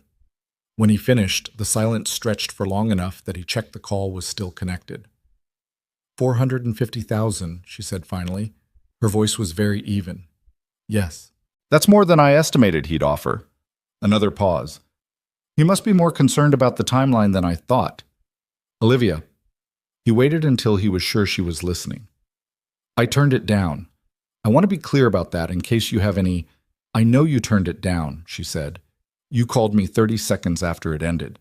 You didn't have to call me at all. You could have said nothing and I'd never have known. The fact that you're calling me right now is the answer. He hadn't thought about it that way. I'm calling because we agreed to tell each other everything. You're also calling, she said carefully, because you wanted me to know, not just as a matter of protocol. He didn't argue with that. What do? He said instead. We document it. Warren needs to know immediately. This is potentially evidence of bad faith conduct on Gerald's part, which changes the legal landscape considerably. If Gerald is willing to attempt to bribe my husband into perjury, a judge will find that relevant. A pause. And Nathan, thank you. Don't thank me for not selling you out. I'm not thanking you for that. Her voice shifted to something quieter. I'm thanking you for calling, for choosing to tell me, for... She stopped. He heard something in that stop that she probably didn't intend to let through. For being the person I thought you were when I sat down in that trailer. He didn't know what to say to that. He looked at the load calculations and thought that he'd built things for most of his adult life and that none of it had prepared him for the weight of being someone's reason to believe people could be trusted. "Let's get Warren on the phone," he said, because it was the practical thing, and practical was what he had. "Yes, I'll call him now." "Olivia." "Yes. He's going to escalate after this." "I know. He expected me to take it. He thought I would." He paused. "He's going to be angry about being wrong, and angry men with resources are dangerous. I know that too." A beat. "I've known Gerald my entire life. I know exactly what he's capable of." Her voice was steady, but underneath the steadiness was something that had been there since the beginning. A kind of bone-deep tiredness that came from a decade of fighting the same war in the same boardrooms against the same man. "What I didn't know," she added quietly, "was that I'd have someone in my corner when it came to the worst of it." He held the phone and didn't say anything for a moment, because anything he said would have been either too much or not enough. "I'll be home by 6, he said finally. "I'll have dinner ready." "You don't cook." "Mrs. Paris will have dinner ready. I'll be present for it." He made a sound that was almost a laugh. "Good enough." The next 3 weeks were tense in the specific way of a storm that's been located on the radar but hasn't arrived yet. Warren Cole filed a formal complaint with Gerald's attorneys documenting the bribe attempt. Gerald's attorneys responded with a letter of studied innocence, suggesting that any communication from Mr. Farr was unsanctioned and unofficial, which was transparently false, and which Warren filed along with everything else. The board was quietly made aware that there appeared to be irregularities in Gerald's conduct. The board did what boards do with uncomfortable information. They noted it, retained it, and waited to see which direction the wind was going to blow before committing to a position. Gerald, meanwhile, stopped being invisible. He began appearing at functions they attended. Not confrontationally, he was too experienced for blunt instruments, but presently. Positioned at the edge of rooms in conversations adjacent to theirs, close enough to observe and be observed. Nathan began to notice the pattern by the third event and named it to Olivia on the ride home. "He's building a record," Nathan said. "He wants to be documented as being present, as a concerned party, before he makes his move. So when he does, he can say he tried to address it personally and privately." "You understand him very quickly," Olivia said. She was looking at him in the dark of the car with the particular focused attention she brought to things she found genuinely interesting. "He's a man who's trying to make something fall down," Nathan said. "I spend most of my professional life on the other side of that. In the house, things were both easier and harder. Easier because they'd long since dropped the careful formality of the early weeks. They moved through the shared space with the relaxed familiarity of people who had accumulated months of small, ordinary moments, who knew each other's habits and tolerances, and the particular brand of silence each one needed at different times. Harder because knowing someone well and wanting something from them were not separate experiences, and Nathan was carrying something he'd decided not to say, and the not saying of it was work. There was a night in the middle of February, a Thursday, unremarkable on its surface, when Olivia came downstairs at 11 p.m. while Nathan was still in the kitchen with a set of building plans spread across the table. She was in a robe, her hair loose, the composed professional architecture entirely absent in the way it was only absent very late at night when she'd stopped maintaining it. She looked, in those moments, not younger exactly, but realer, less edited. "You're still up," she said. "Eastfield revised the foundation specs. I need to review before the morning meeting." He looked at her. "You should be asleep." "I couldn't." She moved to the counter, filled a glass of water, stood there drinking it with the slow intentionality of someone who came downstairs for water and is now using the water as an excuse to be somewhere she wanted to be. "Can I look?" "At foundation specs? At what you're doing?" She sat down across from him, pulled the nearest blueprint toward her, looked at it with the same attention she brought to balance sheets and regulatory filings. "Here," she pointed to a notated section. "This load calculation. Someone's underestimated the soil compression rate for that lot. I had a report on that site from a geological survey last year. The ground composition is more variable than standard models account for." Nathan looked at where she was pointing, looked at the numbers. felt the small, distinct click of something fitting that hadn't been fitting. "You read geological surveys," he said. "I own the land," she said simply. "I try to know what I'm working with." He studied the section. She was right. The compression estimate was off. The revision she was pointing at would require a deeper pour and additional reinforcement, which meant cost adjustments and a schedule conversation. But getting it right now was significantly preferable to discovering it later. "How long have you been carrying that survey data in your head?" he asked. "I don't know. I remember things that matter." She paused. "Land is the thing that doesn't depreciate if you understand it. My grandmother taught me that." He looked at her across the blueprint, across the spread of lines and numbers that represented a building that hadn't been built yet. And he thought that there was something almost unbearably specific about this woman. The way she contained things, the geological survey, the way she'd sat on the floor for a jigsaw puzzle, the coffee machine, ready every morning, the way she'd gone still when he told her what Emma had called her at school. "Your grandmother was the last person who didn't make you feel like you had to perform for them," he said. She looked up from the blueprint. It wasn't a question, and she received it as a statement, which meant she recognized it as true. "Yes," she said. "How did you talk about her the same way I talk about building things I'm proud of, like it's something solid you can point to."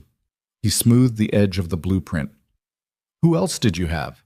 "My parents were present," she said. "They were not absent people. They were just occupied. Running something large leaves gaps." She paused. "I had Margaret. I had this company, eventually. I had the work." "That's not enough." "No," she agreed. "It turns out it isn't." She looked back at the blueprint, and when she spoke again, her voice was quiet in the way of something being said carefully, with full awareness of what it might mean. "I didn't know how much I was missing until there were people in this house." He didn't move. He was very aware of the table between them, and the blueprints, and the late hour, and her hair loose around her face, and the terrible clarity of what he wanted to say. He didn't say it. Not yet. Not tonight. Not while Gerald was circling and the contract was still running, and the right moment would require more stability than a Thursday night in February with foundation specs between them. But he stopped looking away from it. "There's enough space in this house for more people," he said. Carefully, low. Not pushing, not naming, just placing something in the room where she could see it. She looked at him for a long moment. Something moved through her face that was honest and unedited and slightly afraid, the way things that matter are always slightly afraid. "I know," she said, softly. The same two words she'd said about Emma, but different now. Weighted differently, pointed somewhere new. The kitchen was quiet around them. The blueprints lay between them like a map of something that hadn't been fully built yet. He wasn't going to say it tonight, but she knew. And he knew she knew. And that was enough to hold for now. Enough to carry through the week and the coming weeks and whatever Gerald had been quietly building in the dark, while they'd been building something else entirely, right here, in the lit kitchen of a house that had somehow, without either of them fully authorizing it, become a home. The storm was coming. They both understood that. But on a Thursday night in February, with foundation specs and loose hair and the specific honesty of two people who had stopped lying to themselves, it was quiet enough that the coming weather was, for once, the least important thing in the room. The call came on a Monday morning in March, and it came from Warren Cole, which meant it was not good news delivered at a convenient time. Nathan was on the highway, 20 minutes from the Ridgemont site, when his phone connected through the truck's speakers, and Warren's voice filled the cab with the particular controlled urgency of an attorney who has learned to deliver bad news without inflection because inflection costs billable hours. "Gerald's moving," Warren said. "He's called an emergency board meeting for this Thursday. I received the filing 30 minutes ago." Nathan changed lanes without hurrying. "On what grounds?" "He's citing a fiduciary concern regarding the validity of the trust clause conditions. He's claiming he has evidence that the marriage was entered into as a contractual arrangement and does not meet the standard of a genuine partnership as implied by the trust's intent." A pause. "He's bringing attorneys. He's also, and this is the part I want you to be prepared for, he's invited 3 journalists.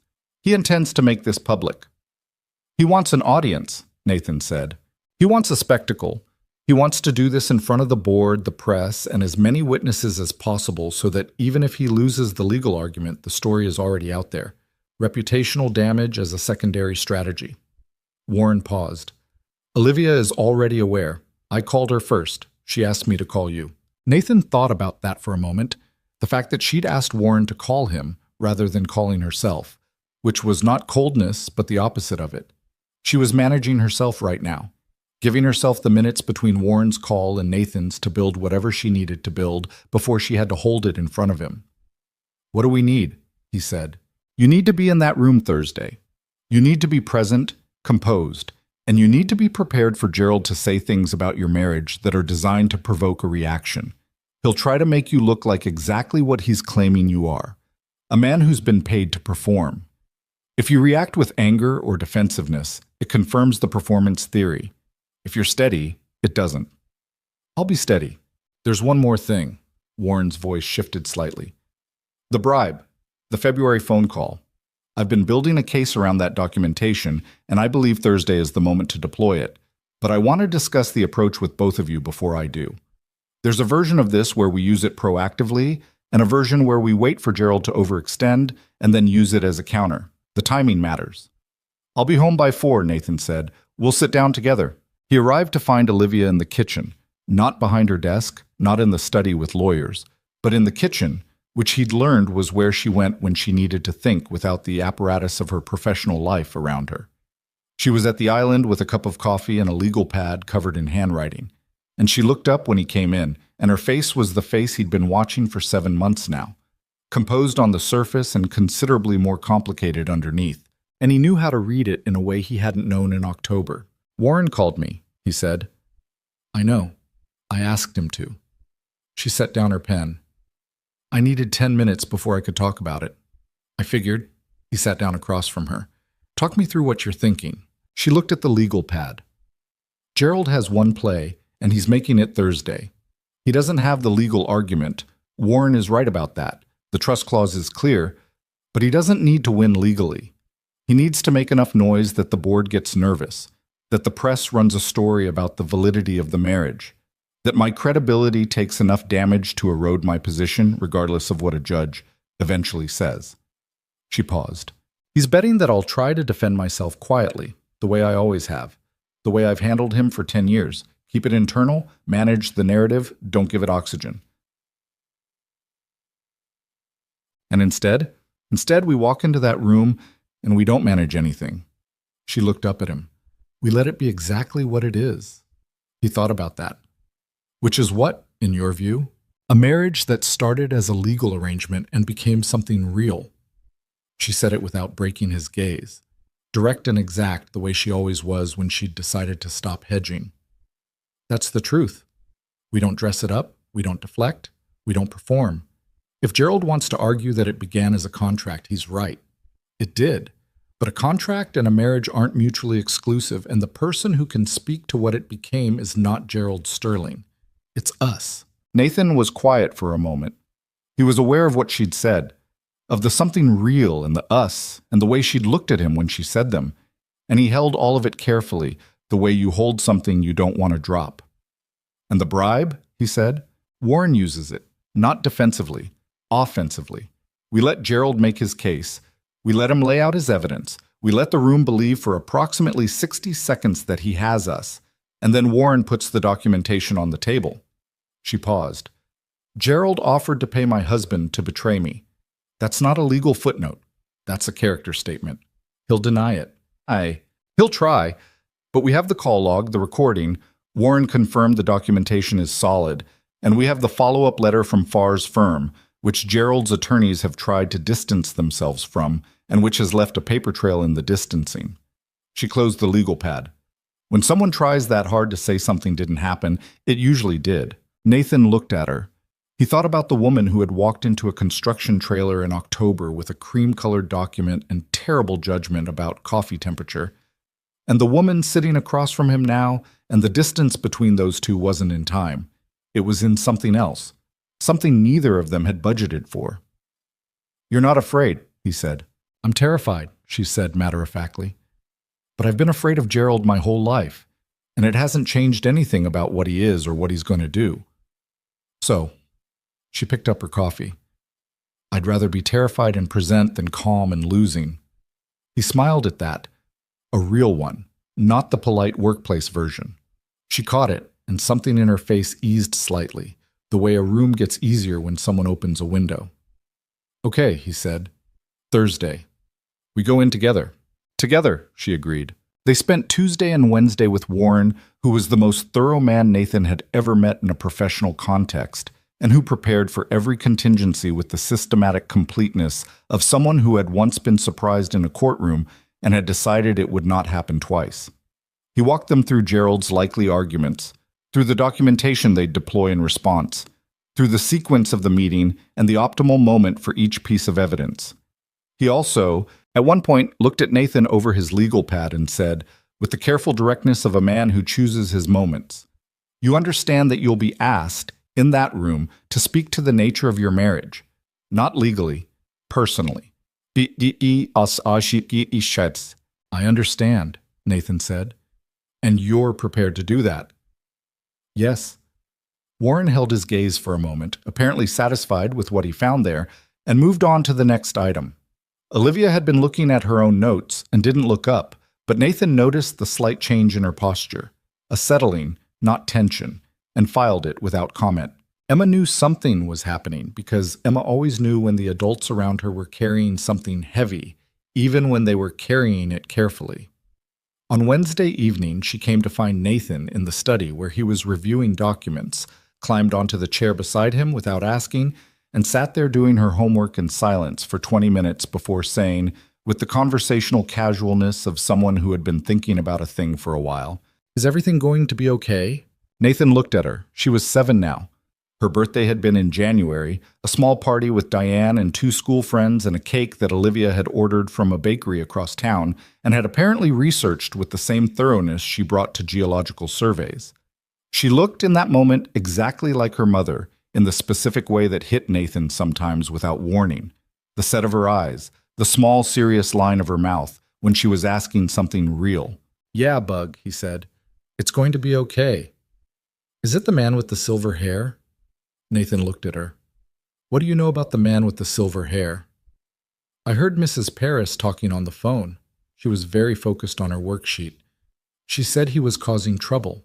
She said some people just like to make problems." Emma paused. "I think that's true. There's a boy at school like that." "What do you do about the boy at school?" "I ignore him mostly, but when he does something that actually matters, I tell the teacher." She looked up. "Is that what you're doing? Telling the teacher?" "Something like that," he said. "Yeah." She seemed satisfied with this. She went back to her worksheet. After a moment, she said, without looking up, "Olivia was nervous today. She got very quiet. She's dealing with something hard. I gave her my lucky eraser." Emma said it simply, like this was an obvious and sufficient response to the situation. "The one with the star on it. I said she could use it until things were better." Nathan looked at his daughter for a long moment, at this small person who had arrived in his life, and immediately started rearranging his entire understanding of what mattered, and felt the particular fullness that came with moments like this. Not joy exactly, too complicated for that, but something deep and structural, like weight-bearing love. "That was kind of you," he said. She said thank you, and she held it for a little bit. Emma turned a page. "I think it helped." He thought about Olivia, sitting somewhere in this house, holding a child's lucky eraser with a star on it, and he looked at his documents and couldn't read a single word on them. Thursday came with gray March skies and the particular flat light of a morning that wasn't going to improve. The Sterling Development Boardroom was on the 14th floor of the main tower, a room Nathan had been in 4 times before, always as a spouse in the peripheral seat, observing. It had a long table that seated 20 floor-to-ceiling windows overlooking downtown Hargrove, and the specific airless quality of rooms where serious money made serious decisions. It smelled like expensive carpet and recycled air, and the ambient anxiety of everyone who had ever sat in it and known that something significant was about to happen. Gerald had arrived early. Nathan registered this as they walked in. Gerald already seated at the far end of the table, silver-haired and broad-shouldered, flanked by 2 attorneys and a man Nathan didn't recognize who had the look of a professional consultant. 3 journalists were positioned along the side wall with notepads and the carefully neutral expressions of people who had been told they could observe but not participate, and who intended to make good use of both conditions. The board members filed in over the next 10 minutes, 12 of them, with a range of expressions that told Nathan they had all been briefed in advance and were not uniformly happy about being here. Some of them looked at Gerald with the careful neutrality of people withholding judgment.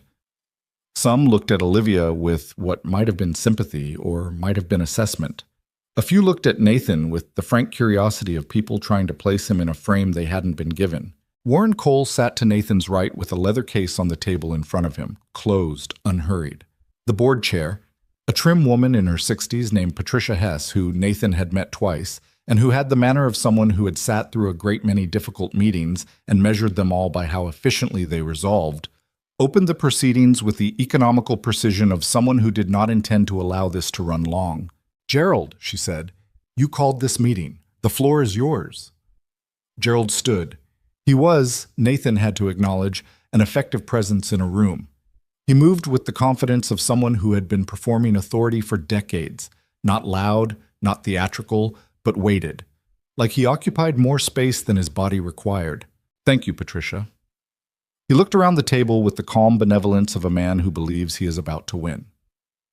"I want to be clear that what I'm presenting today comes from a place of genuine concern for this company, for its integrity, and for the terms that govern our family trust." He paused. "I have reason to believe, supported by documented evidence, that the marriage of Olivia Sterling and Nathan Reed does not meet the conditions of authenticity required by the terms of our grandmother's trust, and that Olivia's continued control of the voting shares is therefore not legally supported." He sat down. One of his attorneys opened a folder and began distributing documents around the table, copies of what appeared to be a timeline, financial records, and a summary document whose cover page Nathan could see from his seat. Gerald's attorney, a younger man with the aggressive precision of someone trying to build a reputation, stood and walked them through the case methodically. The timeline of the marriage, the speed of it, 11 days from first apparent contact to the civil ceremony. Financial records indicating a transfer of funds into a trust account that, their analysis suggested, corresponded to the compensation arrangement. Communications pulled from the preliminary framework document, the one Olivia had moved to the encrypted external drive, but apparently not before a partial version had been captured somewhere in the chain, that contained language strongly suggesting a contractual basis for the marriage. The room was very quiet. Nathan looked at the journalists. They were writing. He looked at the board members. Several of them were reading the distributed documents with the careful expressions of people who were finding them troubling. He looked at Olivia. She was sitting with her hands flat on the table and her face composed and entirely still, and he could see, because he knew what to look for now, the fine tension in her jaw and the quality of her breathing, which was controlled in the way of someone who was working at it. He put his hand over hers on the table. Not as a performance, not for the journalists or the board members or the gray March light coming through the windows. He put his hand over hers because her hands were cold, and he was sitting next to her, and it was the only available response to someone carrying something that heavy. She didn't pull away. After a moment, she turned her hand under his and held on. Gerald's attorney finished. The room sat with it for a moment, the particular weighted silence of people processing an argument that has been made effectively. Gerald looked at Olivia. His expression was not cruel. That would have been easier to dismiss. It was something more calculated. The expression of a man who has been patient for a very long time and is now collecting. "I want to give Olivia the opportunity to respond," he said generously, "before we discuss next steps." Olivia stood. She stood without haste, without the bracing quality of someone steeling themselves, and she looked around the table at the people who had been her board for the past 8 years, with the clarity of someone who has decided to stop negotiating with the version of the situation they wished existed. "Everything in that timeline is accurate," she said. The room shifted. Gerald's expression sharpened almost imperceptibly. The marriage was arranged quickly. There was a financial component to the original agreement. Nathan and I did not know each other well when we married. She paused. "All of that is true. I'm not going to stand here and tell you otherwise, because you're all adults with access to calendars, and you'd know I was lying."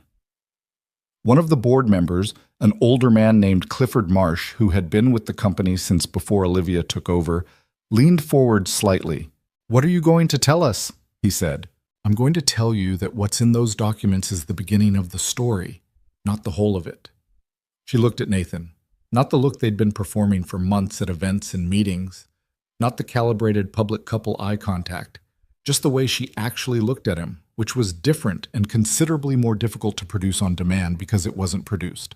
"I'm going to tell you that I married this man because I was out of options and he was the only person I trusted, and that what happened in the months since has been one of the few things in my life that has been completely and entirely outside my control." Gerald made a small sound, a subtle dismissal. "That's a very touching revision of events." "I'm not finished," Olivia said, without raising her voice. Gerald stopped. "I'm going to tell you that Nathan turned down your offer," she said, and looked directly at her uncle for the first time since the meeting had started. "In February, when your consultant called him and offered him $450,000 to sign a statement confirming this marriage was fraudulent." She paused. "He turned it down. He called me within 3 minutes, and then he told Warren, and Warren documented everything." The room absorbed this. Gerald's attorney looked at Gerald. Gerald's expression had not changed, but something behind his eyes had, a rapid recalculation happening in real time. "I don't know what you're—" "Warren," Olivia said. Warren Cole opened the leather case. He placed 3 documents on the table with the unhurried efficiency of a man who had been waiting to do this for approximately 6 weeks. Call logs. A copy of the communication from Douglas Farr's firm. The recording, which Warren's associate played on a small speaker, Nathan's voice, then Douglas Farr's voice, then Nathan's. "Tell your client that the answer is no. That the answer was no before you finished your first sentence." The boardroom was entirely silent. Then Nathan stood. He stood because he had something to say, and he wasn't going to say it sitting down. And because the journalists were there and the board was there, and Gerald was sitting very still at the far end of the table with the expression of a man who has realized his move has been reversed, and Nathan had something that needed to be on record. "I want to be clear about something," he said. His voice came out level. Not rehearsed, not performed, just clear, the way he spoke on job sites when something needed to be understood correctly. "This marriage started as a legal arrangement. I'm not going to pretend otherwise. Olivia asked me because she needed someone she trusted, and I agreed because I saw what was at stake for the people this company serves. That's the truth." He looked at Gerald. Gerald looked back at him with the flat assessment of a man being measured. "Your consultant called me," Nathan continued, "and offered me more money than I make in 3 years to confirm what I just confirmed for free. The difference is that I'm not confirming it because it ends there. I'm confirming it because it's where we started, and where we started is not who we are." He paused. "I turned down the money because I'm not for sale. I'm also not leaving this marriage. Not because of a contract. That contract has been over in every meaningful sense for months. I'm staying because of her. Because of the family we've built in that house." He looked at Olivia, and this time he didn't measure what he let into the look. "Because I love her. And that has nothing to do with any piece of paper in any folder on this table." The room was quiet for a long moment. Olivia was looking at him. She'd been looking at him from the moment he started speaking, and her face was doing something it did very rarely. The full, unguarded version, no composure left, no professional distance, nothing managed. Just a woman who had been handed something she hadn't let herself expect and didn't entirely know what to do with yet. One of the journalists had stopped writing. She was just watching. Gerald's attorney leaned close to Gerald and said something quiet. Gerald shook his head slightly, a small, tight movement. Patricia Hess looked down the table at Gerald. "Gerald," she said, in the tone of a board chair who has reached the end of her patience for a particular agenda item. "Your investigative team has been operating in a capacity that may constitute an attempted subornation of false testimony. Your consultant directly approached an officer of this company's family with a bribe. Regardless of the questions you've raised about the trust clause conditions, I'm going to need to table the primary motion pending a review of your own conduct in this matter." "Patricia, this isn't a negotiation." She folded her hands. "We'll reconvene when legal has completed its review." I'd suggest you speak with your attorneys about the February communication before that meeting. She looked around the table. We're adjourned. Gerald stood slowly. His attorneys were already in motion around him, gathering documents, speaking in low, urgent voices. He looked at Olivia, looked at her with the expression of a man processing that the ground he'd been standing on had just moved in a direction he hadn't authorized. And then he looked at Nathan, and his expression changed again, not to warmth, not to defeat exactly, to something more like acknowledgement, the way one person recognizes another who has beaten them in a way that was genuinely unforeseeable. He left without speaking. The journalists were still in the room. One of them, a younger man, quick eyes, pen already moving, looked toward Nathan, and Nathan shook his head slightly. Not now. The man took the no gracefully and wrote something else. The board members filed out in small clusters, the audio of their quiet conversations indistinct, but the tenor of them readable. Clifford Marsh stopped beside Olivia on his way out and put a hand briefly on her shoulder and said something Nathan couldn't hear, and Olivia nodded once, and Marsh left. The room emptied down to 4 people, Nathan, Olivia, Warren, and Clara, who had appeared at some point during the proceedings and had been standing near the door with a tablet and the expression of someone who would begin managing consequences the moment she was given the signal. Warren was already making calls. Clara was already composing communications. And Olivia was standing at the long table, her hands resting on its surface, looking at Nathan with the expression she'd had when he was speaking, the unguarded version, the one with nothing between her and it. And she was not composing herself, which was the most significant thing, because Olivia Sterling composed herself the way some people breathed. It was automatic and perpetual and deeply ingrained. She was not doing it right now. "You said you loved me," she said. Not an accusation. Not a question either. The careful, precise way she stated things, she was still deciding what to do with. "Yes," he said, in front of 12 board members and 3 journalists. "That's correct." "You didn't discuss that with Warren?" "No." She looked at him for a long moment. "Were you planning to say it?" "I was planning to say what was true," he said. "That happened to be true, so yes." She exhaled. A slow, quiet exhale that was not quite steady all the way through. "Nathan, you don't have to say anything right now," he said. "That's not why I said it. I said it because it needed to be on record and because I was done pretending it wasn't the case." He looked at her directly. "You can take whatever time you need." She was quiet for a moment.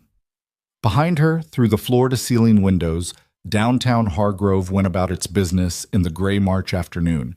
And inside the room the quiet was so complete that he could hear the faint sound of Warren's voice from the hallway, low and urgent, already managing the next move. "I don't need time," she said. He waited. "I've known for a while," she said, and there was something in her voice that was careful and honest and slightly rough around the edges, the way her voice got when she was saying something she'd been carrying for longer than was comfortable. I've been trying to figure out whether I had the right to want it. Whether it was fair to you, given how this started." She paused. "Whether I was enough of a real person outside of all of this. The company, the trust, the position, to be what you actually deserve." "You're asking the wrong question," he said. "I'm not looking for a balance sheet." "I know." She pushed off from the table, crossed the space between them, stopped 2 feet away, which was closer than they'd stood in any public context without it being choreographed. And this was not choreographed. This was entirely unscripted. "I'm not good at this," she said. I know," he said. "I'm not asking you to be good at it. I love you," she said. Simply. The same simple way he'd said it, without performance, without the buildup of someone who has been planning to say a thing. Just the thing itself, direct and slightly imperfect and completely genuine. "I don't know if I'm doing it right. I don't know if I know how, but I know it's real." He reached out and took her hand, the same way he'd taken it at the table. Not for an audience, not for record, just because it was the available thing, and she was there. She didn't pull away. She looked at their hands and then at him, and the thing on her face was not what he'd expected. Not relief or resolution or any of the tidy emotional destinations. It was something rawer, like a person who has been carrying something alone for a very long time and has just, for the first time, been allowed to set it down. Okay, she said, very quietly. Okay, he agreed. From the hallway, Warren called, I need one of you to sign something. Olivia closed her eyes briefly, opened them. The legal ramifications of what just happened are going to occupy the next 3 weeks. I know. And someone is going to write a story. Probably 3 someones. And Gerald is going to regroup. He is. Nathan looked at her. But he's regrouping from a worse position than he started. He's regrouping after the board watched him try to bribe your husband and watched the husband come into a public room and say he wasn't for sale. He paused. There's not a great comeback to that. Something moved across her face that might, in another context, have been called relief. No, she said, there really isn't. Olivia, Warren, from the hall, with more urgency. She looked at Nathan one more time, just a moment, just a breath of it, and then she was moving, back into the professional frequency, back into the capable and efficient and formidable woman who ran a large company with the precision of someone who understood load-bearing structures. And Nathan watched her go and thought that the 2 versions of her, the composed one and the unguarded one, were not opposites. They were both real. He'd been watching them both for 7 months, and he knew the difference, and he loved both of them. The way you love a complicated building that has good bones underneath the architecture. He followed her into the hallway. Warren handed them each a document. Outside, the gray March sky was starting, slowly, to break. The 3 weeks after the board meeting were not clean or simple, and anyone who expected them to be had not been paying attention to the kind of man Gerald Sterling was. He did not disappear. Men like Gerald did not disappear after a single defeat. They regrouped, they recalibrated, and they came back through different doors. Nathan had said as much in the boardroom hallway, and he'd been right, and being right about it didn't make it easier to live through. Gerald's attorneys filed a formal challenge to the board's adjournment within 48 hours, arguing that the bribery allegation was unsubstantiated and that the underlying question about the trust clause had not been properly resolved. Warren responded with the full documentation package, call logs, recording, FAR's communication trail, the paper history of Gerald's attempts to distance himself from his own consultant, and the exchange occupied 2 law firms and a significant portion of Nathan and Olivia's evenings for the better part of a month. The journalists wrote their stories, 3 of them, as Nathan had predicted, and a 4th that he hadn't. The 4th was the one that caused the most immediate disruption, a longer piece in a business publication that had done more research than the others, that included interviews with 2 anonymous board members and contained a reasonably accurate reconstruction of the marriage's origins, the financial arrangement, and the boardroom confrontation. It was not a hostile story. It was, if anything, something closer to fair. But fair didn't mean comfortable. And the morning it published, Nathan's phone rang 11 times before 8 a.m., starting with Diane and ending with Dale from the construction site, who called to say that several people had seen the article and that he was handling it, and that Nathan should know the crew was solidly in his corner, which was both touching and somewhat mortifying. He told Olivia about the calls over breakfast. She was reading the article on her tablet, reading it with the careful, expressionless attention of someone looking for the exact points of damage, which was how she read things that affected her professionally. How bad is it? He asked. Manageable, she said. Then, after a moment, it's not wrong about much. No. It's also not wrong about the important part. She set the tablet down, looked at him across the table, where Emma was eating cereal and apparently not paying attention, but was absolutely paying attention. What people read about how this started matters less than what it actually became. Lots of people are going to form an opinion anyway. Lots of people always form opinions. That's not new. She picked up her coffee. I spent 10 years worrying about what the board thought of me, what the press thought, what Gerald thought. I made myself smaller in 100 different ways, trying to manage what other people were deciding about me. She paused. I'm done doing that. Emma looked up from her cereal. What are you talking about? Grown-up stuff, Nathan said. About the article? They both looked at her. Priya showed me on her mom's phone, Emma said, with the casual air of a child delivering information they know is significant. She said there was a picture of you and Olivia. She looked at Olivia. You look nice. Can I be done with my cereal? Rinse the bowl, Nathan said. Emma rinsed the bowl, declared herself ready for school, and was out of the kitchen with her backpack before either adult had fully processed the exchange. Nathan looked at Olivia. Olivia looked at Nathan. "She's 7, he said. "She's also going to be fine," Olivia said. "She has an unusually good sense of what matters and what doesn't. Better than most adults I know." A pause. "Better than me, arguably." "She gets it from her mother," Nathan said, and this time he said it without the involuntary flinch that had accompanied mentions of Rachel in the early months. It had softened over time, not disappeared, not covered over, but found its proper place in the architecture of who he was, the way grief eventually does when you stop fighting it and let it be part of the structure instead of a crack in it. Olivia nodded. She'd learned over the months how to receive those mentions, not to overhandle them, not to treat them as conversational emergencies. She just received them, the way she received most things that mattered, quietly, completely, without performing a response. The legal resolution came on a Thursday in April. Warren called at 2 in the afternoon with the tone of a man who had been very busy for a very long time and was finally arriving at the destination he'd been navigating toward. The board's legal review had concluded. Gerald's formal challenge had been reviewed and dismissed. The evidence of the bribery attempt had been referred to the State Attorney General's office for review of potential charges. Gerald had been formally censured by the board and had, that morning, submitted his resignation from the board effective immediately, a resignation that Warren described as strongly encouraged by the remaining 11 members, 3 of whom had apparently been waiting for an opportunity to formalize their existing dissatisfaction with Gerald for reasons that predated this particular conflict. "It's over?"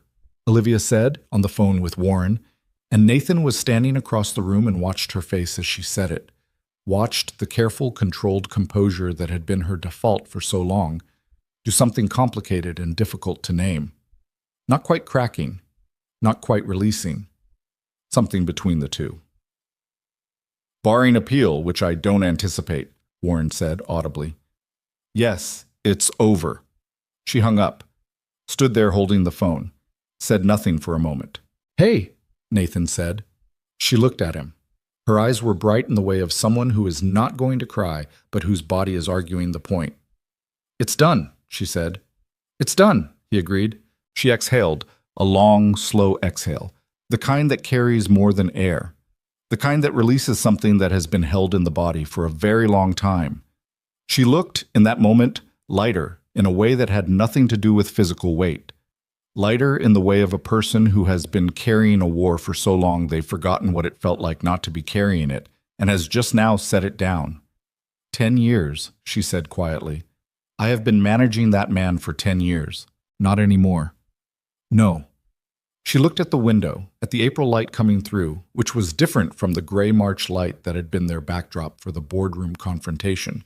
Warmer, more direct, with a quality that suggested things could grow. Not anymore. Nathan crossed the room and put his arms around her, and she let him, which was itself something. Olivia, who was careful about physical contact the way she was careful about most things, who had learned to keep a certain distance as a professional habit.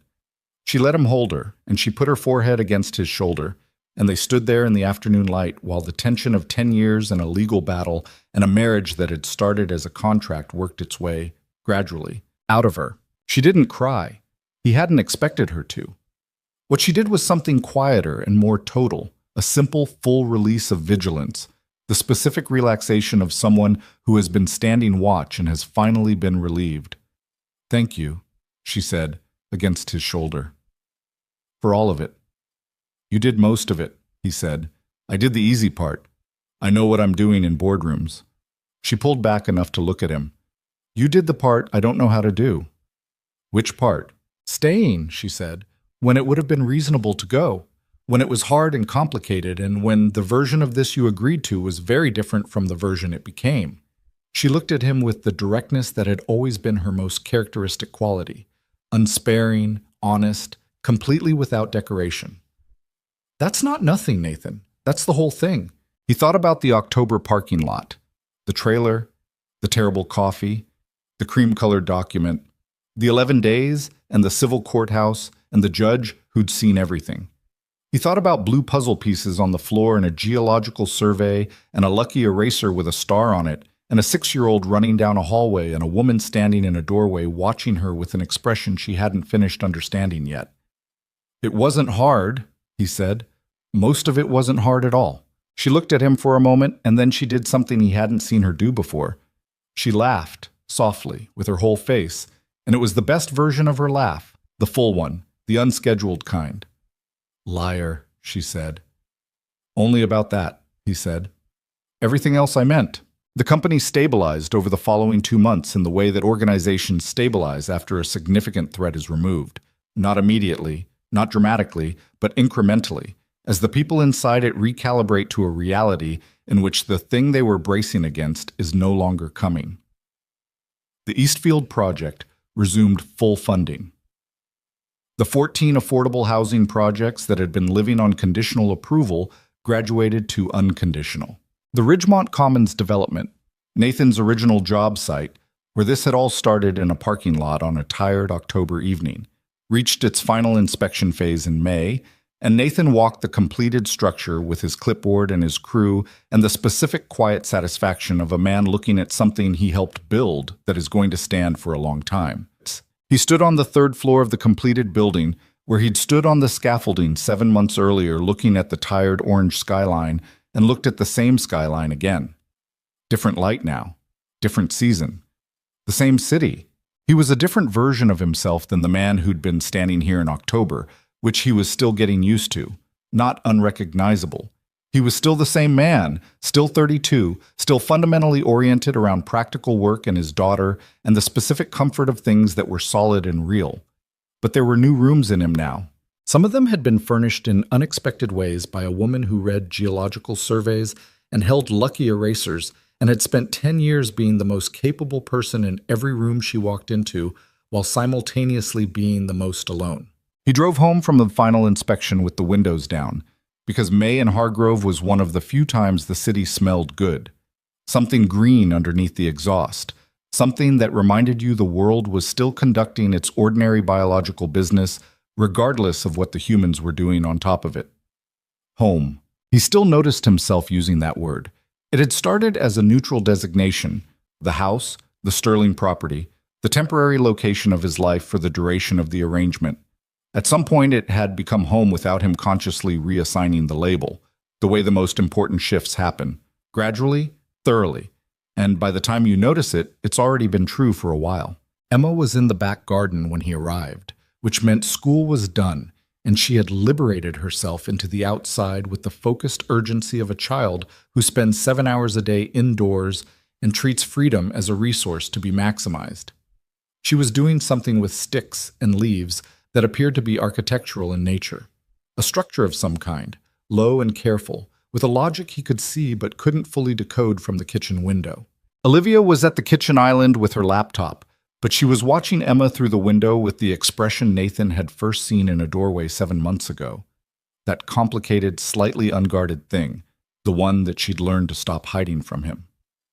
Final inspection passed, he said, setting his keys on the counter. I know, Clara told me. She smiled at him without looking away from the window. She also told me Dale called to congratulate you and that you told him to put it in the crew meeting agenda, which Dale apparently found very you.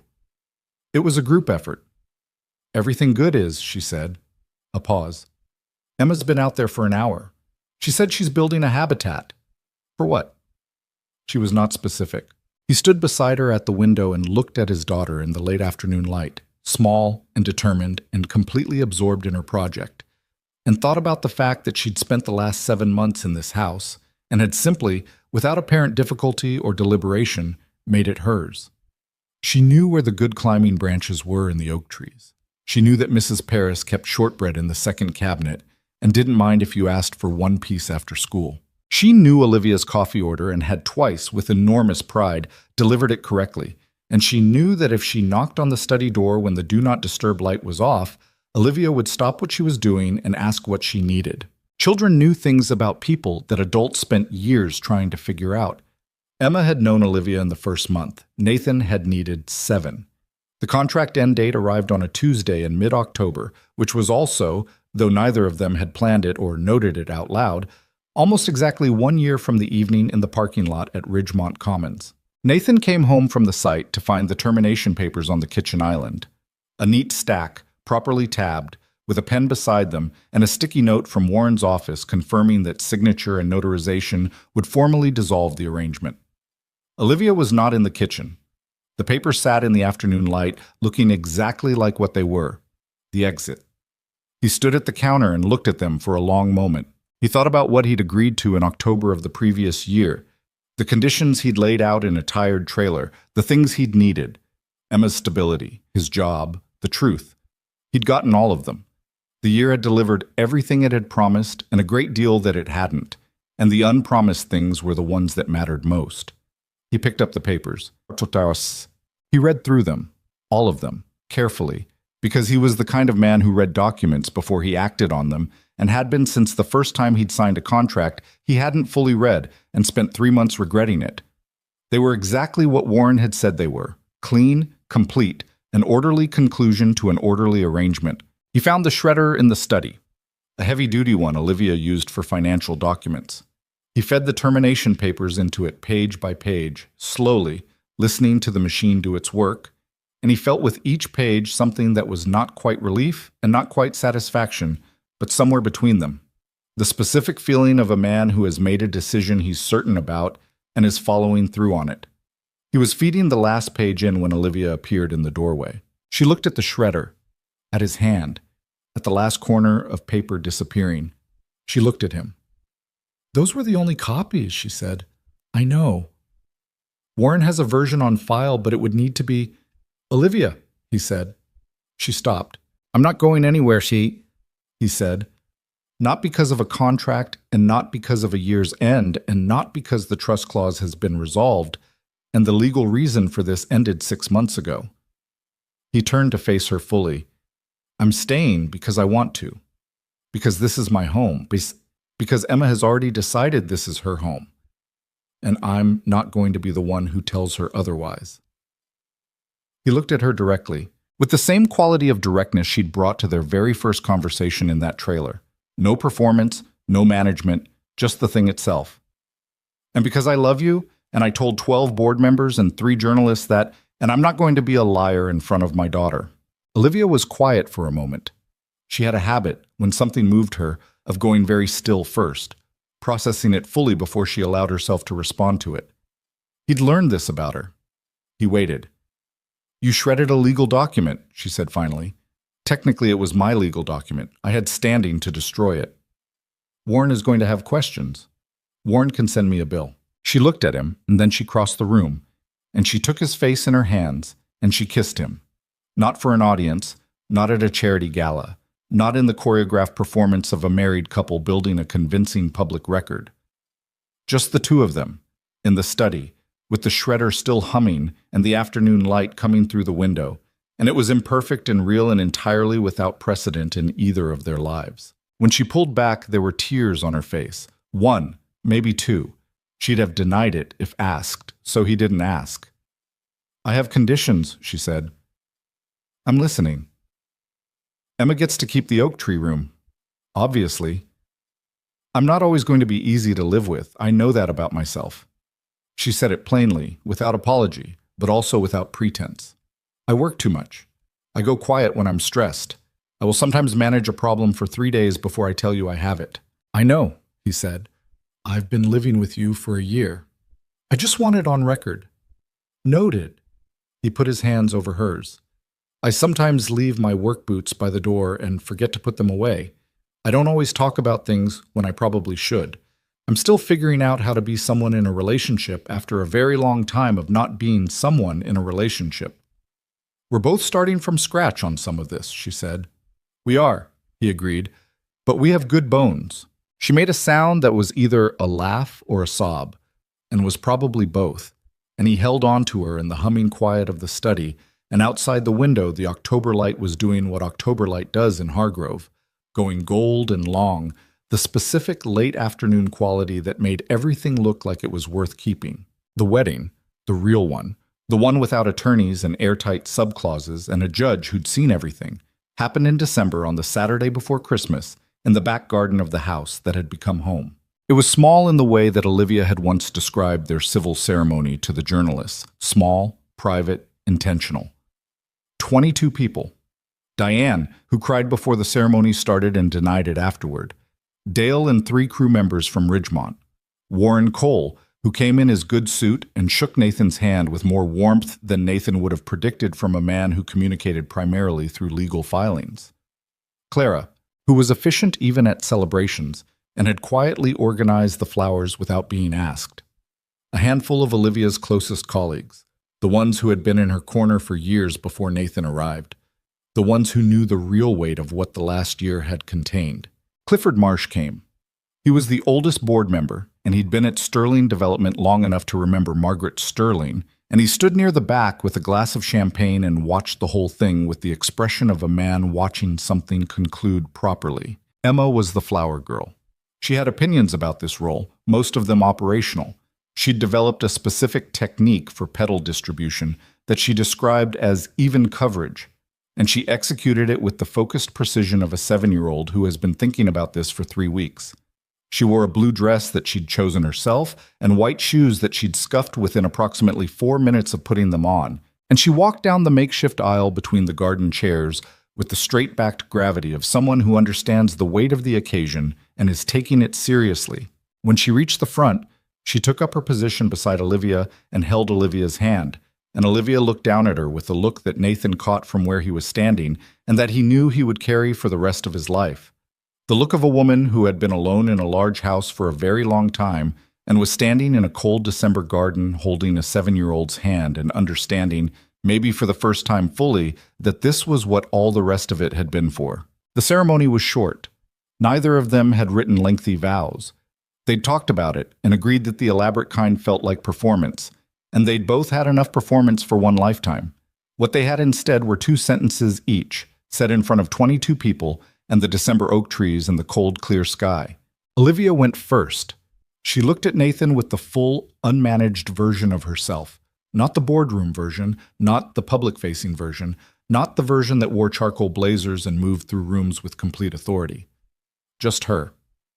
"I spent a long time building things without knowing what I was building them for," she said. "Now I know. And I'm not going anywhere either." Nathan looked at her. He thought about everything he could say. The long version, the version that contained October parking lots and geological surveys and puzzle pieces and sick day bedside readings and February bribery attempts and March boardrooms. The whole year of it, with all its weight and surprise, and the incremental, load-bearing truth of how 2 people who had begun as strangers had built something that could hold. "I know what I'm made of," he said, "and I know what you're made of. And I think what we're made of fits together in a way that's going to hold for a long time." He paused. "I'm going to spend however long we have making sure you know you're not alone in this. Any of it." Emma, from beside Olivia, said, "Okay, good," in a tone of someone ticking a box. And the garden laughed, and Olivia laughed, and Nathan laughed, and the officiant, a friend of Warren's who had been brought in for the occasion and who had clearly not anticipated the flower girl editorializing, recovered admirably and pronounced them married. Diane found Nathan 20 minutes later, beside the garden table that Mrs. Parris had arranged with food and champagne, and stood next to him with her glass and watched Olivia across the garden. Olivia was crouched down talking to Emma, both of them apparently engaged in a detailed examination of something on the ground. A beetle, it turned out, which Emma had named Gerald without apparent irony, and which Olivia was examining with complete seriousness. "She's good," Diane said. "Yeah," Nathan agreed. "She's not what I pictured the first time you told me." "I know. You said that before. I'm saying it again because it means more now." Diane sipped her champagne. "She loves that kid." "She does. And she loves you, which is—" Diane paused. "She looks at you the way I always hoped someone would look at you, Nathan. After everything, after Rachel. I wanted you to know that someone else sees it." He didn't say anything for a moment. The December sky was getting dark at its edges, the blue going deep and cold, and the garden lights that Clara had strung between the oak branches were coming on one by one in the early dusk. "Rachel would have liked her," he said. Diane thought about it. "She would have found her hilarious," she said, "in the best way. She would have spent 6 months trying to get her to loosen up and then been completely delighted when she did." Nathan smiled at that, at the truth of it. Across the garden, Emma had apparently communicated something important to Olivia about the beetle. because Olivia was nodding with the focused seriousness she brought to significant information, and Emma was clearly pleased by this response. After a moment, Olivia stood and looked across the garden and found Nathan's eyes, and the look she gave him was the one he'd first seen past the composure all those months ago. Quiet, open, entirely without management. He raised his glass. She raised hers. The oak trees stood in the December light, bare-branched and patient, the way old things stand. The house behind them was lit from every window, warm and occupied, full of voices and the particular sound a house makes when it has enough people in it to be properly alive. This was the thing neither of them had planned for. Not the legal resolution, not the company's stability, not the defeat of Gerald Sterling and the preservation of 4,000 housing units and the thousands of jobs attached to them. Those things mattered. They mattered enormously. But they were not the thing. The thing was this. A man who had spent 4 years moving through his life with his head down and his hands busy, building things for other people, and going home to a small kitchen and a daughter who talked to her dreams, had walked into a construction trailer on a tired October evening and been handed something he hadn't known he was missing. Not money, not stability. Those were real, and they'd arrived, and he was grateful for them, but they were not the center of the story. The center was simpler and harder to name. He'd been handed a reason to let someone in again. And he'd taken it, not gracefully, not without difficulty, but honestly, the way he did most things, with his hands and his full attention and his real self, which was imperfect and steady and enough. And Olivia Sterling, who had spent 30 years being the most competent person in every room she walked into, and the most alone, who had inherited a war from a man who couldn't stand to see her succeed and had fought it for 10 years with the tools she'd built herself, had sat down in a construction trailer and placed a bet on a stranger because her instincts said he was good. And her instincts, after everything, had been the one thing she could still trust. She'd been right. That was the other thing about this story, the thing underneath the legal arrangements and the boardroom confrontations and the year of learning to live inside a life that neither of them had built from scratch. The thing underneath was simple. Sometimes the right bet isn't the safe one. Sometimes the person who shows up for you is the one you didn't see coming in the parking lot of a job site at 8:45 on a Thursday evening, covered in concrete dust and carrying a plate of meatloaf waiting at home. And sometimes what you build together, not in boardrooms, not in construction sites, not in courtrooms or civil offices or legal filings, but in ordinary kitchens and cold December gardens and puzzle pieces on the floor at 11 p.m., is the thing that holds longest. In the garden, Emma came running back to Nathan, grabbed his hand, and pulled him toward the garden table where there was cake she apparently felt was not being given proper attention, and he let himself be pulled because this was what family felt like. Not the polished version, not the performed version, but the actual version, which was loud and imperfect and ran when it should walk and asked too many questions and named beetles after people it found troublesome and loved, when it loved, with everything it had. Olivia appeared at his other side, took his other hand. The three of them stood at the garden table in the December dark, and Emma said, "Okay, who cuts it?" with the authority of someone who has been thinking about cake distribution for 3 weeks. And Olivia said, "Your father cuts it." And Emma said, "No, he always does the pieces uneven." And Nathan said, "They're not uneven." And Emma said, "The piece you give yourself is always bigger." And Olivia said, "That's actually true. I've noticed this." And Nathan looked at both of them and thought about all the things he could say. He picked up the cake knife. He cut the first piece, and it was arguably even, and nobody agreed. And the oak trees stood in the dark above them, and the lights in the windows of the house that had become home burned steady and warm against the December sky. Some things, when they're built right, hold. This one would.